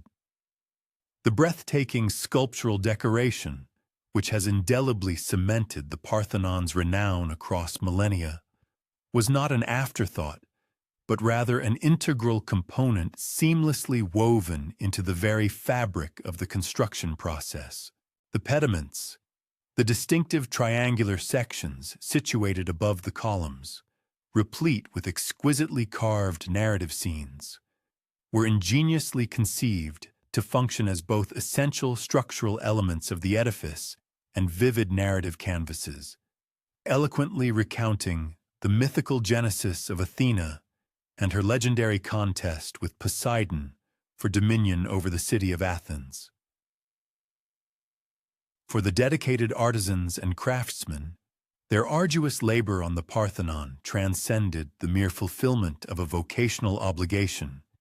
It was, in essence, a profound act of devotion, a tangible form of worship. They were engaged in the sacred endeavor of constructing a divine abode for Athena, employing skills and talents that they profoundly believed had been bestowed upon them by the goddess herself. Every meticulously cut joint, every perfectly aligned stone, represented not only a pinnacle of technical mastery, but also a solemn religious oblation. The unparalleled quality of their workmanship was thus inextricably linked to the depth of their spiritual reverence and unwavering dedication. The entire construction phase spanned approximately 9 years, commencing in 447 BCE and culminating in 438 BCE. This remarkably swift timeline might initially appear almost inconceivable until one fully apprehends the sheer scale of the coordinated effort. Hundreds of highly skilled craftsmen toiled simultaneously, each entrusted with distinct facets of the monumental undertaking. Stonecutters, sculptors, metalworkers, carpenters, and painters, a diverse cadre of specialists, all harmonized their intricate efforts in accordance with a comprehensive master plan, which, in its nascent stages, resided predominantly within the visionary minds of the principal architects. Upon the meticulous placement of the final stone and the completion of the last intricate sculptural embellishment, the Parthenon emerged as an unequivocal testament to the extraordinary heights human skill and unwavering patience could attain. Yet beyond this remarkable proof of human capability, It powerfully demonstrated a profound philosophical approach to construction, one that emphatically prioritized enduring permanence over expeditious completion, meticulous precision over mere convenience, and transcendent beauty over utilitarian functionality alone, setting an enduring standard for architectural excellence. The sophisticated building methodologies employed in the creation of the Parthenon compelled its master craftsmen to adopt a vastly extended temporal perspective, framing their considerations in terms of decades and centuries rather than fleeting months and years. They were engaged in the profound act of crafting an edifice expressly conceived to outlast their own mortal spans, to endure beyond the lifetimes of their progeny, and indeed, to persist longer than any single individual could possibly envision. This profound commitment to long-term foresight permeated and shaped every critical decision, from the discerning selection of raw materials to the intricate methods of joinery. Astoundingly, more than 2 millennia have elapsed, and the Parthenon resolutely stands, a silent sentinel to the passage of time. It has valiantly withstood the ravages of devastating earthquakes, the tumult of numerous wars, the destructive force of explosions, and countless centuries of relentless atmospheric exposure. Remarkably, the colossal stones continue to interlock with astonishing precision, secured by the very same iron clamps and lead seals that Callicrates and his dedicated colleagues so painstakingly installed with such foresight. Toulon. This magnificent structure has undeniably outlived the very civilization that conceived it, persistently imparting invaluable lessons concerning unparalleled craftsmanship, unwavering patience, and the profound power of human skill when applied with unyielding dedication. The Parthenon was constructed entirely without the aid of nails or adhesive compounds, a choice that underscored its creator's deep-seated understanding of a principle often overlooked in modern construction, that the most robust connections are not invariably the most overtly apparent. Occasionally, the most enduring outcomes spring from a harmonious collaboration with natural forces, rather than a futile struggle against them, from a patient and profound comprehension of materials rather than a hasty application of superficial remedies. In an era increasingly defined by ephemeral structures, the Parthenon stands as a poignant and powerful emblem, a timeless reminder that certain endeavors are profoundly worthy of being built to last through eternity. While master craftsmen such as Callicrates were meticulously erecting architectural marvels destined to resonate across uncounted centuries, within the very shadows cast by those same gleaming marble columns, there lived women whose narratives history very nearly effaced. Nearly, but not entirely. This forthcoming narrative endeavors to illuminate the ingenious stratagems Athenian women devised to articulate their voices within a societal framework that officially mandated their silence, and how, through their subtle yet persistent influence, they sculpted the city's character in profound ways that would only become unequivocally apparent generations later. Let us now turn our attention to Xanthippe, a figure whose name may resonate due to her association as the spouse of the renowned philosopher Socrates, yet whose life encompassed far greater significance than merely serving as a historical footnote to a celebrated man. On a typical Athenian morning, while her husband meandered through the bustling agora, posing discomfiting inquiries that often disquieted the city's politicians, Xanthippe assiduously managed a complex household. This domestic sphere included not only immediate family members, but also enslaved individuals, apprentices, and a steady procession of erudite visitors who arrived to engage Socrates in intellectual discourse. The extant historical chronicles frequently portray Xanthippe as a woman possessing a sharp tongue and a challenging disposition. However, it is imperative to consider the nuanced implications of the term difficult when applied to a woman navigating the strictures of ancient Athens.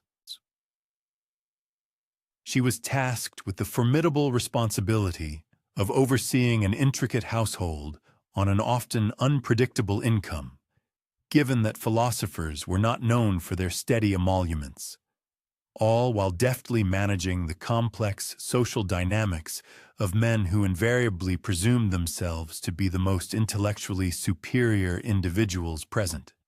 If she occasionally exhibited impatience with intellectual grandstanding, it was perhaps because she was perpetually engrossed in confronting the tangible practicalities of daily life, realities that her husband's admirers often chose conveniently to disregard.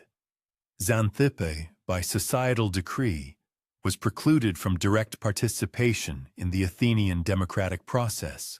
Women were denied the franchise, forbidden from holding public office, and legally barred from owning property in their own names. Nevertheless, they possessed a potent, albeit indirect, capacity to influence the men who did wield such powers. And influence they undoubtedly did, though often in subtle ways that left no overt historical documentation. When Socrates developed his celebrated Socratic method, a technique of incisive questioning designed to challenge preconceived notions, he had for years been daily honing his dialectical skills with a woman who had, with equal rigor, been questioning his own assumptions regarding the practicalities of domestic existence. Let us now consider the remarkable figure of Aspasia, arguably the most celebrated woman in classical Athens, although her renown was invariably accompanied by a considerable social cost. She was recognized as a hetera, a courtesan, a designation that afforded her a singularly anomalous position within the rigid strata of Athenian society. In stark contrast to citizen wives, who were generally expected to maintain a largely inconspicuous public profile, heterae enjoyed greater freedoms, including the prerogative to own property, conduct commercial enterprises, and, most significantly, to engage in profound intellectual discourse with the era's most prominent and influential men. Aspasia ultimately became the esteemed companion of Pericles, universally acknowledged as the preeminent Athenian statesman of his epoch. Historical accounts strongly intimate that she exerted a considerable influence over his political directives, particularly those pertaining to matters of citizenship and the nascent rights of women. Some ancient chroniclers even posited that she actively assisted in the composition of his renowned orations, though this assertion was typically framed as scandalous rumor rather than an admirable collaboration. The mere notion that a woman could meaningfully contribute to the art of political rhetoric was, for Athenian men, simultaneously captivating and profoundly unsettling. Yet, Aspasia's profound influence transcended the confines of her personal relationship with Pericles. She presided over what was, in essence, a vibrant intellectual salon, serving as a distinguished gathering place where luminaries and thinkers could convene to deliberate upon philosophy, statecraft, and literature.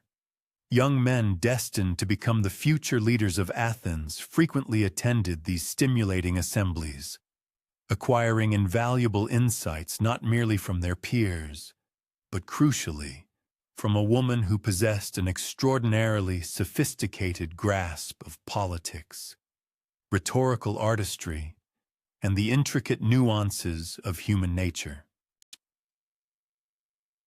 The officially sanctioned narrative of ancient Athens predominantly centers on the activities of male citizens engaged in robust debates within the agora and casting their votes in the assembly. However, the unofficial, yet equally significant historical account encompasses the lives of women like Lysistrata, not merely the fictional protagonist from Aristophanes' celebrated comedy, but the actual Athenian women whose lives and actions served as the inspiration for that character. These were ordinary Athenian wives and mothers who, with remarkable resourcefulness, discovered myriad ways to exert influence over public policy, notwithstanding their complete lack of formal political authority. During the protracted and arduous Peloponnesian War, as Athens grappled with the crushing financial burdens and the agonizing human toll of an incessant conflict, its women began to forge intricate, informal systems of communication and influence. While they possessed no direct means to halt the hostilities, their concerted efforts significantly amplified the difficulty for their male relatives, their husbands and sons, to disregard the profound human suffering engendered by political decrees. These networks facilitated the widespread dissemination of critical intelligence concerning battlefield casualties, orchestrated vital support mechanisms for the burgeoning population of war widows, and collectively generated a potent social pressure that ultimately proved instrumental in paving the path towards peace negotiations. These vital networks operated through a tapestry of interpersonal connections, largely imperceptible to the official chroniclers of the era, yet utterly indispensable to the rhythm of daily existence. Athenian women routinely converged at communal wells, where they drew the water essential for their households, at bustling marketplaces, where they procured sustenance, and at sacred religious festivals, where they often served with distinction as priestesses or devout participants. Within these seemingly mundane yet profoundly significant locales, they exchanged crucial information, collaboratively devised strategies to address pressing community concerns, and steadfastly upheld the intricate social fabric that prevented Athens from unraveling during tumultuous periods of political instability. The realm of religious life provided Athenian women with their most universally accepted avenue for exerting public influence. A considerable number of pivotal religious positions were exclusively designated for women, and the inherent authority derived from their sacred duties seamlessly translated into a form of social standing that even the most dismissive men found challenging to entirely disregard. The revered Pythia, the high priestess entrusted with delivering the prophetic oracles of Apollo at Delphi, stood as one of the most formidable and influential figures across the entire Greek world. When she uttered her pronouncements, both reigning monarchs and seasoned generals listened with profound reverence, for her words were widely understood to emanate directly from the divine will of the gods.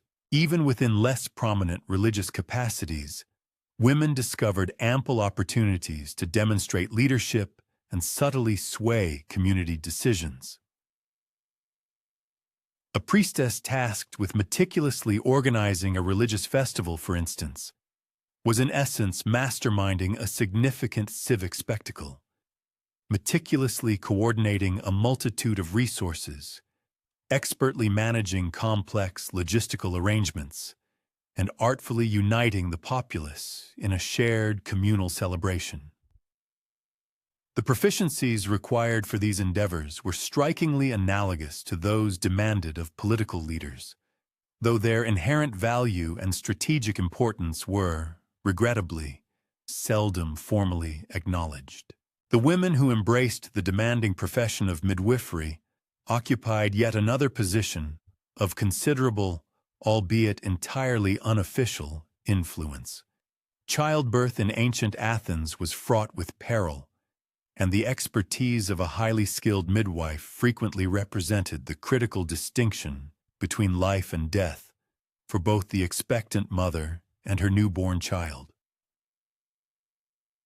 Over time, these remarkable women amassed an extraordinary depth of knowledge, encompassing not only the intricacies of parturition, but also the nuanced dynamics of family structures, the delicate web of community relationships, and the often unseen private struggles that profoundly shaped public conduct.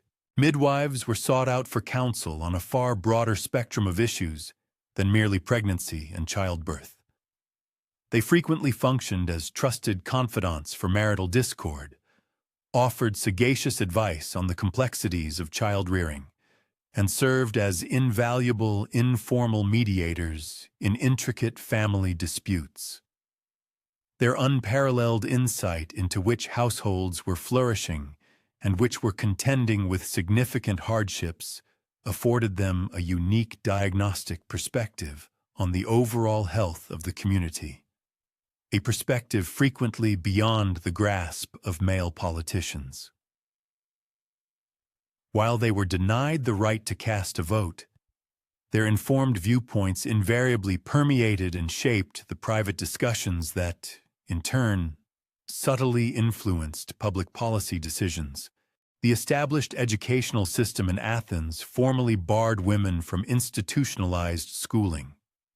However, the acquisition of knowledge is not exclusively confined to formal academic environments.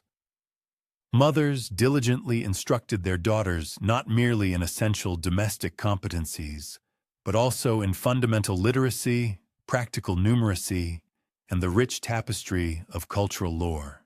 Furthermore, some affluent families engaged private tutors for their daughters, mirroring the educational provisions made for their sons. These well-schooled women subsequently emerged as influential informal educators for other women within their respective communities, perpetuating a cycle of learning.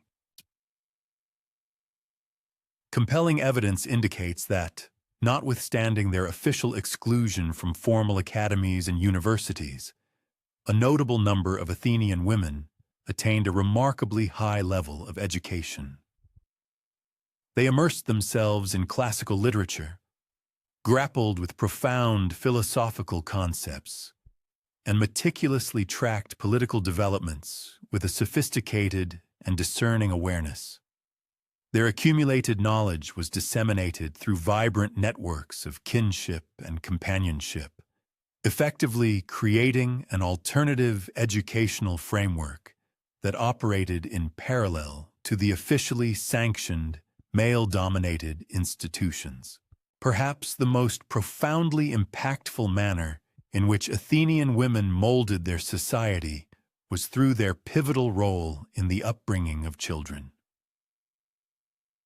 The young boys destined to become Athens' future citizens, its influential politicians, and its celebrated philosophers spent their earliest, most impressionable years predominantly under the tutelage and care of women, their mothers, sisters, female slaves, and nurses.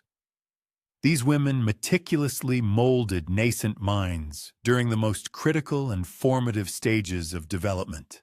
A woman who meticulously nurtured her sons to cultivate respect for divergent viewpoints, to practice active listening before articulating their own thoughts, and to thoughtfully consider the profound human repercussions of political choices was, in essence, directly influencing the character and foresight of the subsequent generation of Athenian leadership.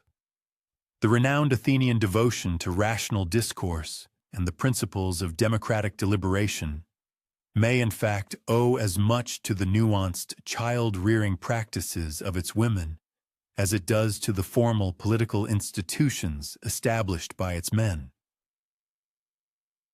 The archaeological record, often overlooked by traditional written sources, offers tantalizing glimpses into the daily lives of women. Personal artifacts unearthed from Athenian dwellings strongly suggest that women were actively engaged in a diverse array of economic activities including intricate weaving, pottery production, decorative arts, and food processing, all of which contributed significantly to the household's financial viability. They were not merely passive consumers of commodities acquired by male heads of household. Rather, they were skilled producers whose labor and talents generated tangible wealth. Furthermore, some women appear to have managed modest enterprises directly from their homes, marketing expertly crafted textiles, freshly prepared foodstuffs, or artisanal items in local markets. While they were legally prohibited from owning property in their own names, they undoubtedly wielded considerable influence over how family assets were utilized.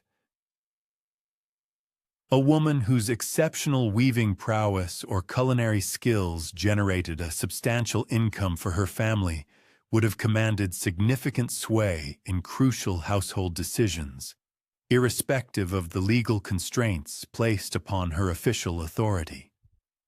The voices of Athenian women, far from being silenced, were instead artfully channeled through distinct avenues, differing markedly from those utilized by men. They articulated their perspectives through their profound influence on their children, through the venerated authority vested in their religious roles, through their undeniable economic contributions, and through the intricate informal networks that, in truth, rendered daily life viable. Their pronouncements did not resonate within the grand assembly halls, nor were they preserved in formal written orations. Nevertheless, they profoundly shaped the intimate conversations that unfolded within homes, at communal wells, amidst bustling market stalls, and around flickering cooking fires. These were the organic dialogues that organically formed public opinion, subtly guided private choices, and incrementally transformed how Athens perceived its own identity. The celebrated democracy we now recall as an exclusively male domain was, in reality, profoundly shaped by women whose pervasive influence was potent precisely because it was unofficial, deeply personal, and ultimately impossible to disregard. The curious artifact was deceptively simple: a polished bronze jar filled with water, its rim adorned with an octet of meticulously crafted bronze dragons. Each dragon, poised with an air of watchful anticipation, clutched a delicate bronze ball within its open maw, while directly beneath each dragon rested a bronze toad, its own mouth agape, seemingly prepared to receive any descending sphere.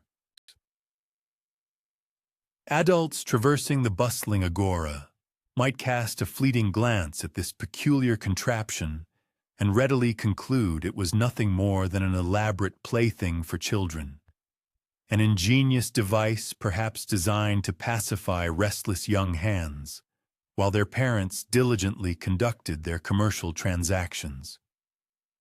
However, this particular toy belonged to Zhang Heng, an eminent Chinese scholar who had journeyed to Athens as an integral part of a diplomatic delegation. He had transported the sophisticated device with him, not for mere amusement, but as a compelling demonstration of advanced Chinese engineering ingenuity, though he prudently labeled it a dragon jar, to render it less intimidating to a populace potentially skeptical of unfamiliar foreign innovations. Within this very Athens, where women artfully discovered their potent voices through unofficial yet impactful channels, and where master craftsmen meticulously constructed temples designed to endure for millennia, children innocently engaged with objects that adults mistakenly dismissed as mere entertainment.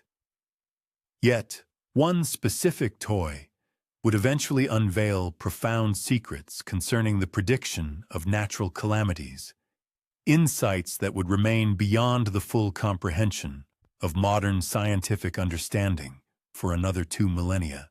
Zhang Heng assiduously explained to any who would lend an ear that his remarkable instrument possessed the capacity to detect subterranean tremors far too subtle for human perception. Minute vibrations that propagated through the earth ahead of more substantial seismic events. The bronze balls were calibrated with such exquisite precision that even the faintest ground disturbance would trigger their release, thereby indicating the precise direction from which the impending seismic waves were approaching. A majority of Athenian adults, however, found this intricate explanation exceedingly difficult to accept. Earthquakes, they firmly believed, were manifestations of Poseidon's divine fury, rather than the outcome of geological shifts within the earth itself. The audacious notion that imperceptible vibrations could foretell the wrath of the sea god appeared to conflate distinct categories that, in their worldview, ought to remain separate: the pragmatic mechanics of a device with the inscrutable behavior of deities, and exotic foreign wisdom with deeply ingrained local religious convictions. 7-year-old Alexios, the inquisitive son of a local pottery merchant, was utterly captivated by the array of bronze dragons and their meticulously balanced bronze spheres. He had devoted days to observing the enigmatic device, harboring a persistent hope of witnessing one of the dragons release its ball into the waiting mouth of a toad. Yet nothing had transpired. The balls remained perfectly quiescent within the dragons' mouths, as motionless and unwavering as the bronze figures themselves. Nevertheless, Alexios, imbued with the uninhibited curiosity characteristic of childhood, spent countless hours scrutinizing the dragon jar and posing earnest questions to Zhang Heng, inquiries that adults, perhaps too encumbered by their own perceived sophistication, refrained from asking. How do the dragons inherently know which direction to release their balls? What intricate mechanism allows the balls to be balanced with such delicate precision that they react to movements imperceptible to people? And why do earthquakes transmit signals ahead of their main destructive force?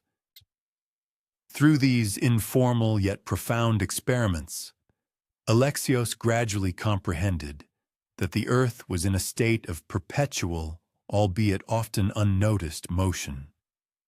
This extended beyond the overt, cataclysmic movements of earthquakes to include tiny, constant vibrations generated by distant atmospheric storms, the rhythmic surge of ocean waves, and even the collective footsteps of numerous individuals traversing the ground.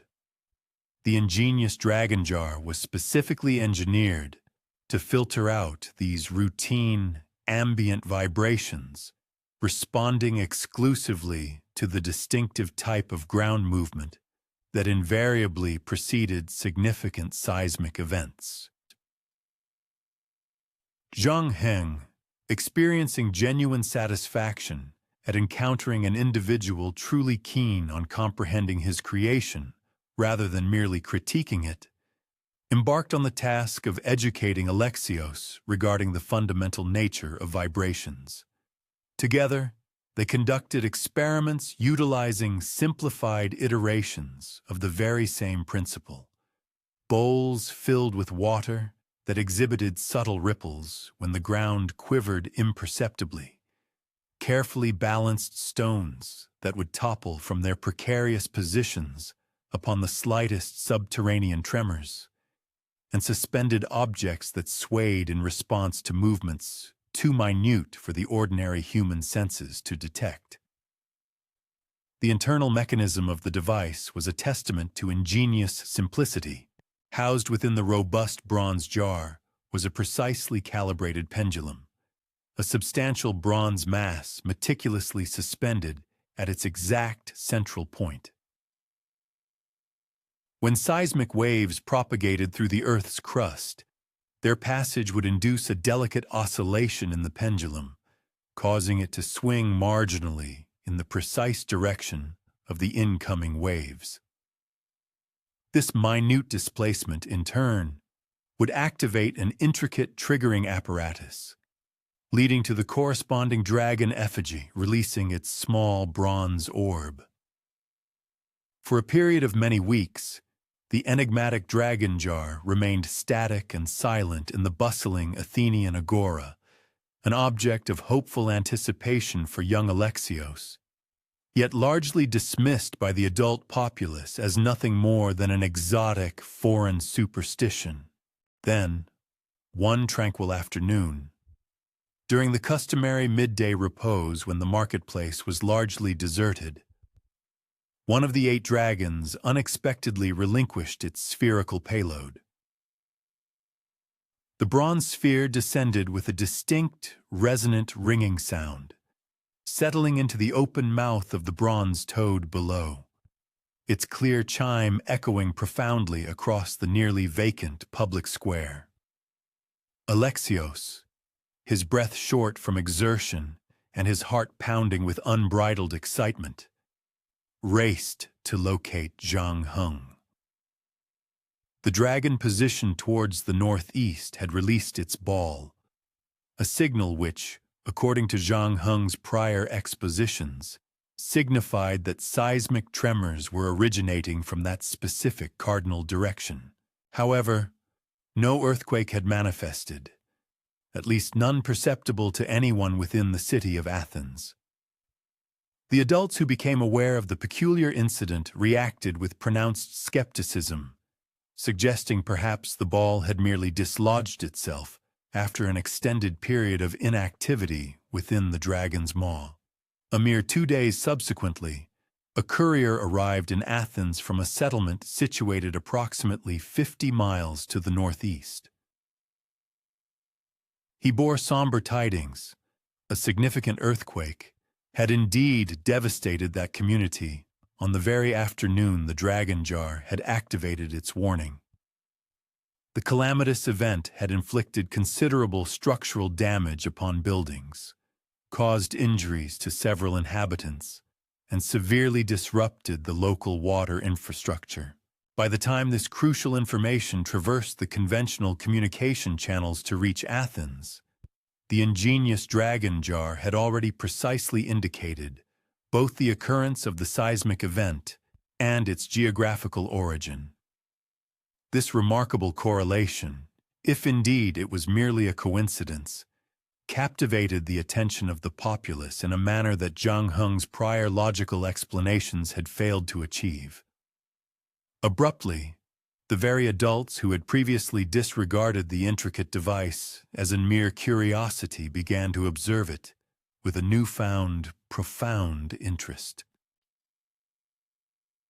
This seemingly simple contraption, which many had labeled a toy, had successfully detected a substantial earthquake from a considerable distance of 50 miles, thereby furnishing an advanced warning that possessed the potential to safeguard both human lives and valuable property.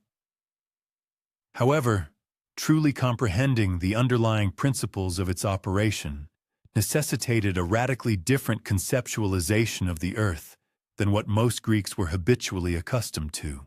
Instead of perceiving earthquakes as abrupt, wrathful manifestations of divine displeasure or subterranean beasts, one was compelled to envision the earth as an immense, intricately interconnected geological system, where disturbances originating in one locale could transmit discernible signals to distant geographical points.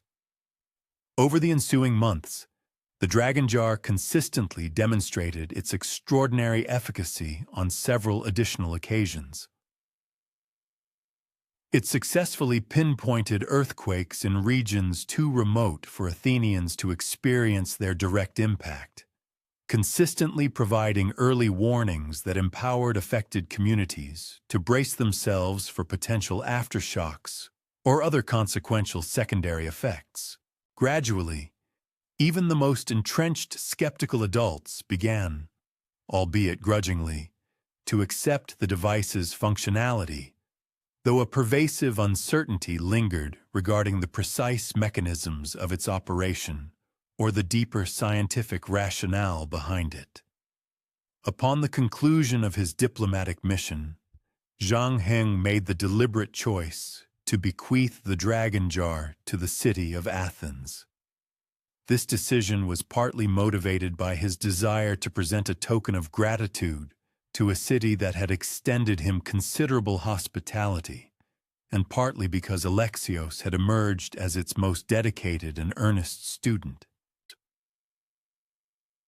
He meticulously instructed the young boy on the proper methods for maintaining the sophisticated device, how to accurately interpret its subtle signals, and, perhaps most crucially, how to effectively communicate its imperative warnings in a manner that would command serious attention and prompt appropriate action from the citizenry.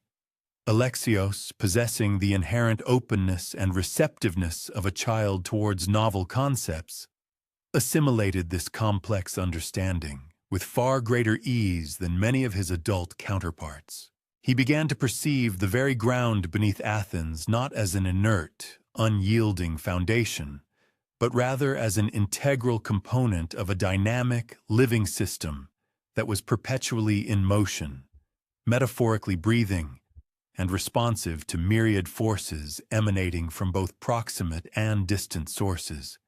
This profound conceptual shift would fundamentally shape his entire philosophical approach to the world as he matured into adulthood. Subsequently, Alexios assumed the unofficial, yet vital, custodianship of the dragon jar. He meticulously inspected it daily, diligently cleaned its intricate mechanisms, and promptly reported to city officials whenever a dragon released its bronze sphere. Demonstrating remarkable foresight, he established a sophisticated network of swift messengers who could rapidly verify whether predicted seismic events had indeed transpired in the indicated directions. Consequently, his regular earthquake reports evolved into an anticipated and integral aspect of Athenian civic life.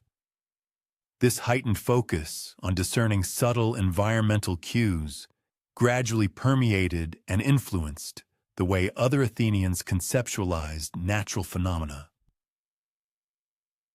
Instead of interpreting weather patterns, seismic activities, and seasonal transformations as arbitrary dictates of divine will, they progressively began to discern repeatable patterns that could be systematically observed, reliably predicted, and proactively prepared for. The seemingly simple child's toy had, in essence, inaugurated a revolutionary paradigm in thinking about the intricate relationship between human civilization and the natural world. As Alexios advanced in years, he began to apprehend the broader, more profound implications of the dragon jar's demonstrations. If minuscule vibrations possess the capacity to foretell earthquakes, what other delicate, imperceptible signals might potentially unveil crucial information about the wider world? This intellectual curiosity spurred him to expand his observational scope, leading him to pay close attention to unusual animal behaviors preceding storms, to discern predictive patterns in wind direction indicative of impending weather shifts, and to notice subtle fluctuations in water levels that might presage flooding events. The undisputed triumph of the dragon jar also exerted a significant influence on Athenian attitudes towards foreign knowledge and intellectual traditions. Zhang Heng's meticulously crafted device had performed precisely as he had asserted it would. Despite being founded upon principles and ideas that initially appeared incongruous with the prevailing Greek understanding of earthquakes, this undeniable success fostered a greater receptiveness and openness to acquiring knowledge from other cultures, particularly in domains where tangible, practical results could be readily observed and quantitatively assessed. Many years later, when Alexios had attained the status of a widely respected adult, and the dragon jar had demonstrably averted numerous potential earthquake-related catastrophes, philosophers within Athens began to systematically integrate its profound lessons into their established frameworks of knowledge and empirical observation. If a mere bronze contraption possessed the capability to detect significant events occurring 50 miles distant, what profound insights might diligent human observation and rigorous inquiry unveil about other concealed patterns and mechanisms within the cosmos? The object that had initially been perceived as nothing more than a curious diversion or mere entertainment evolved into a crucial instrument capable of preserving human lives. Yet, its significance extended far beyond that. It transformed into a profound teacher, significantly broadening humanity's comprehension of the intricate workings of the natural world. It powerfully demonstrated that meticulous observation coupled with precise measurement could unearth hidden interconnections between seemingly disparate and distant events, an insight that would eventually crystallize into one of the foundational pillars of systematic scientific inquiry. In his venerable old age, Alexios would occasionally take his seat beside the venerable dragon jar in the agora, observing the wide-eyed fascination of children as they examined it with the very same wonder he had experienced decades earlier. He would recount vivid tales of Zhang Heng and the momentous first occasion a dragon had released its ball, articulating the invaluable lesson of placing trust in the objective data provided by instruments over unfounded assumptions, and elucidating the profound discovery that the Earth itself possessed the capacity to impart knowledge that people had never anticipated acquiring. And every so often, when a child posed a question of remarkable insight, he would perceive that nascent spark of curiosity, that transformative moment when a simple child's plaything transcends its material form to become a luminous window onto the profound, hidden mechanisms of the world. The ultimate revelation, much like the most profound truths, often proves far more compelling and intricate than the initial inquiry. Poseidon's recurrent defeats were not attributable to any inherent weakness, foolishness, or unfortunate happenstance on his part. Instead, his consistent losses stemmed from the fact that he embodied a particular, characteristic approach to problem-solving, an approach which, while undeniably impressive in its raw power and immediate impact, frequently failed to align with the practical, sustained necessities of people's daily existence. Tritikum.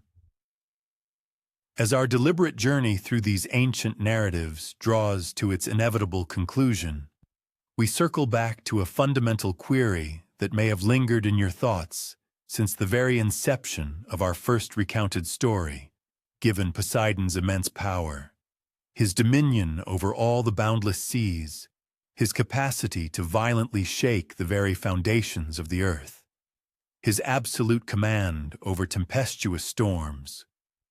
Why did he consistently find himself vanquished by other deities in contests that appeared perfectly tailored to his formidable strengths? Recall that pivotal morning on the Athenian hilltop, where Poseidon and Athena contended for the esteemed patronage of the nascent city. Poseidon's grand offering, the gushing salt spring, was undeniably magnificent in its immediate impact. It powerfully demonstrated his colossal might, yielded instantaneous and dramatic results, and conclusively proved his ability to conjure extraordinary phenomena at will. In terms of sheer, raw impressiveness and immediate spectacle, it undeniably overshadowed Athena's quietly flourishing olive tree. This discernible pattern of engagement and outcome replicated itself consistently throughout the vast tapestry of Greek mythology. Poseidon invariably approached challenges with an imposing display of raw power, swift, decisive action, and an undeniable dramatic flair. In stark contrast, other deities would tackle the very same predicaments with calculated patience, profound wisdom, or astute strategic foresight. And time and again, the deliberate, patient methodology would prove decisively more efficacious than the forceful, powerful one.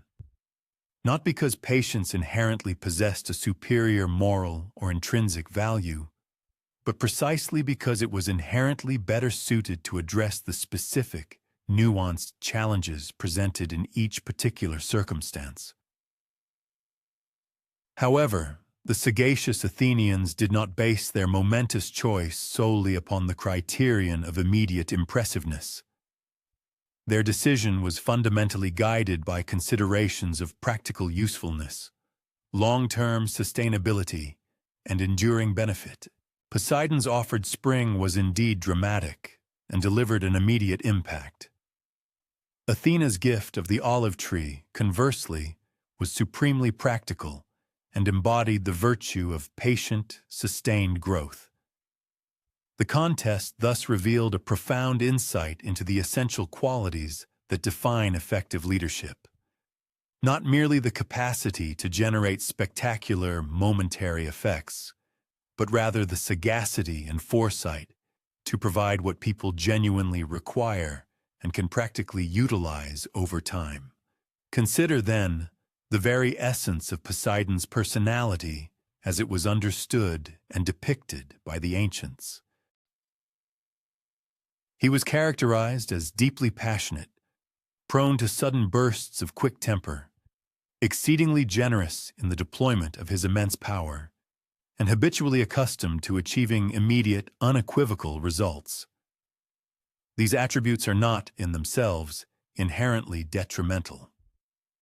Passion, for instance, can ignite and fuel truly monumental achievements. Swift, decisive action can effectively resolve urgent crises, and a liberal application of power can accomplish feats that meticulous, prolonged planning might never realize. Nevertheless, these very same defining qualities also rendered him regrettably predictable in ways that his astute divine adversaries could, and often did, exploit to their strategic advantage. It was during their contest for the patronage of Athens that Athena truly grasped a fundamental truth about her formidable uncle Poseidon. She judiciously refrained from attempting to rival his spectacular demonstrations of unbridled might. Instead, the goddess presented an offering that catered to an entirely different spectrum of human necessities. Her gift, the humble olive tree, might not have initially captivated with its grandeur, but its daily utility and enduring benefits for countless generations proved its profound value. Athena's triumph was not predicated on superior strength, but rather on her profound relevance to the practical, everyday requirements of humanity. This pivotal event illuminates a crucial insight into the very essence of power. Raw, untamed power undoubtedly impresses and can achieve astonishing feats with remarkable speed, yet it invariably demands substantial resources for its upkeep and proves exceedingly challenging to wield with precision. Poseidon, for instance, possessed the ability to conjure freshwater springs, unleash cataclysmic earthquakes, or summon tempestuous storms. However, these were inherently absolute all-or-nothing capabilities. He lacked the delicate control to instigate a minor tremor or a precisely localized squall, illustrating the bluntness of his immense force. In stark contrast, other Olympian deities had cultivated a more refined and efficient application of their formidable powers. Athena herself could subtly inspire sagacity in specific individuals at opportune moments, without the need to dramatically reshape entire civilizations. Apollo possessed the finesse to guide individual arrows unerringly towards their targets, obviating any cosmic realignment of celestial bodies. Similarly, Artemis could extend her protection to particular hunters without rendering all wild creatures suddenly docile and compliant. Poseidon's inherent philosophy for tackling difficulties diverged fundamentally from this nuanced approach. He firmly advocated for the application of maximum force, decisively deployed to overwhelm a problem until its very existence ceased. While this method proved remarkably effective for certain categories of challenges, such as clearing obstructed shipping lanes or vanquishing adversaries in direct open combat, it consistently faltered when confronted with dilemmas demanding subtlety, sustained patience, or strategic, long-term foresight. The mortal inhabitants who bore witness to these divine contests progressively developed a keen understanding of the distinction between mere power and genuine effectiveness.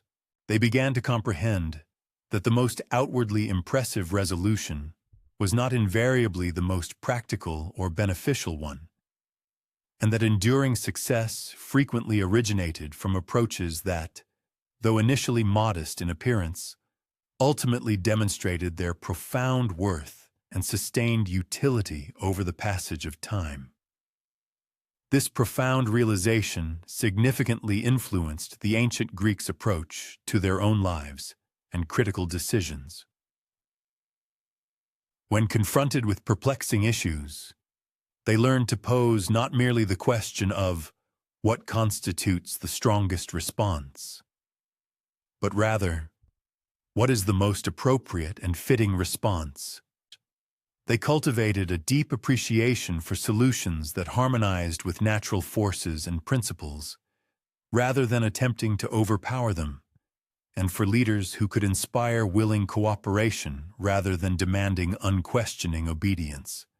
Poseidon's recurring defeats imparted yet another invaluable lesson.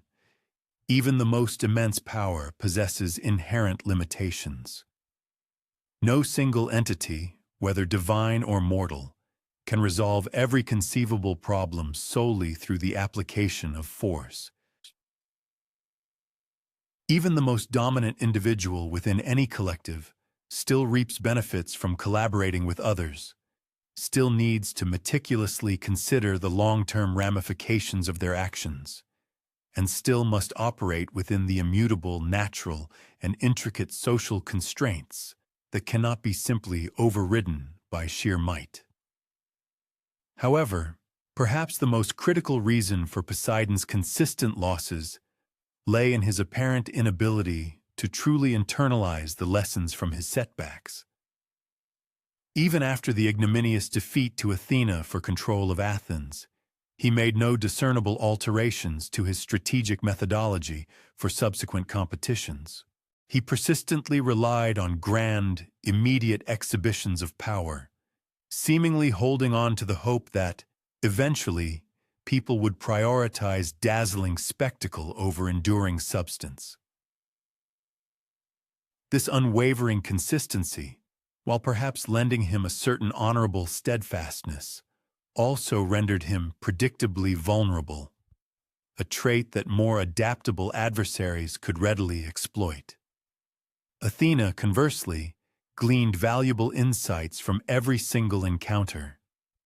She meticulously observed which strategies yielded positive results, which proved ineffective, and crucially, what mortals genuinely cherished when they were compelled to live with the practical consequences of divine dispensations.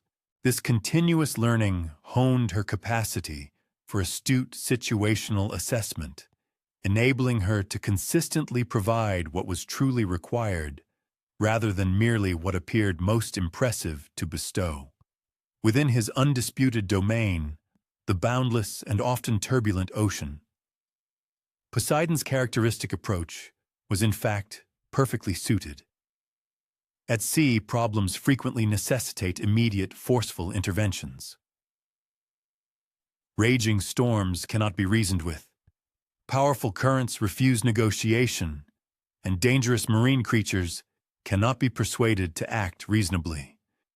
In these specific high-stakes situations, Poseidon's decisive deployment of overwhelming force was precisely what sailors desperately needed and expected from their revered patron god. The consistent pattern of Poseidon's defeats unveils a profound truth concerning specialization and the critical role of context. Every distinct approach to problem-solving, whether fundamentally rooted in raw power, profound wisdom, innovative creativity, or enduring patience, inherently possesses specific scenarios where it excels and others where it proves utterly ineffectual.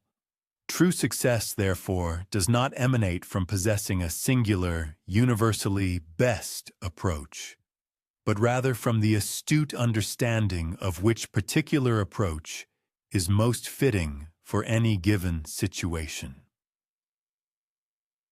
The narratives recounting Poseidon's various defeats were never intended to diminish his stature or imply that power itself was without merit.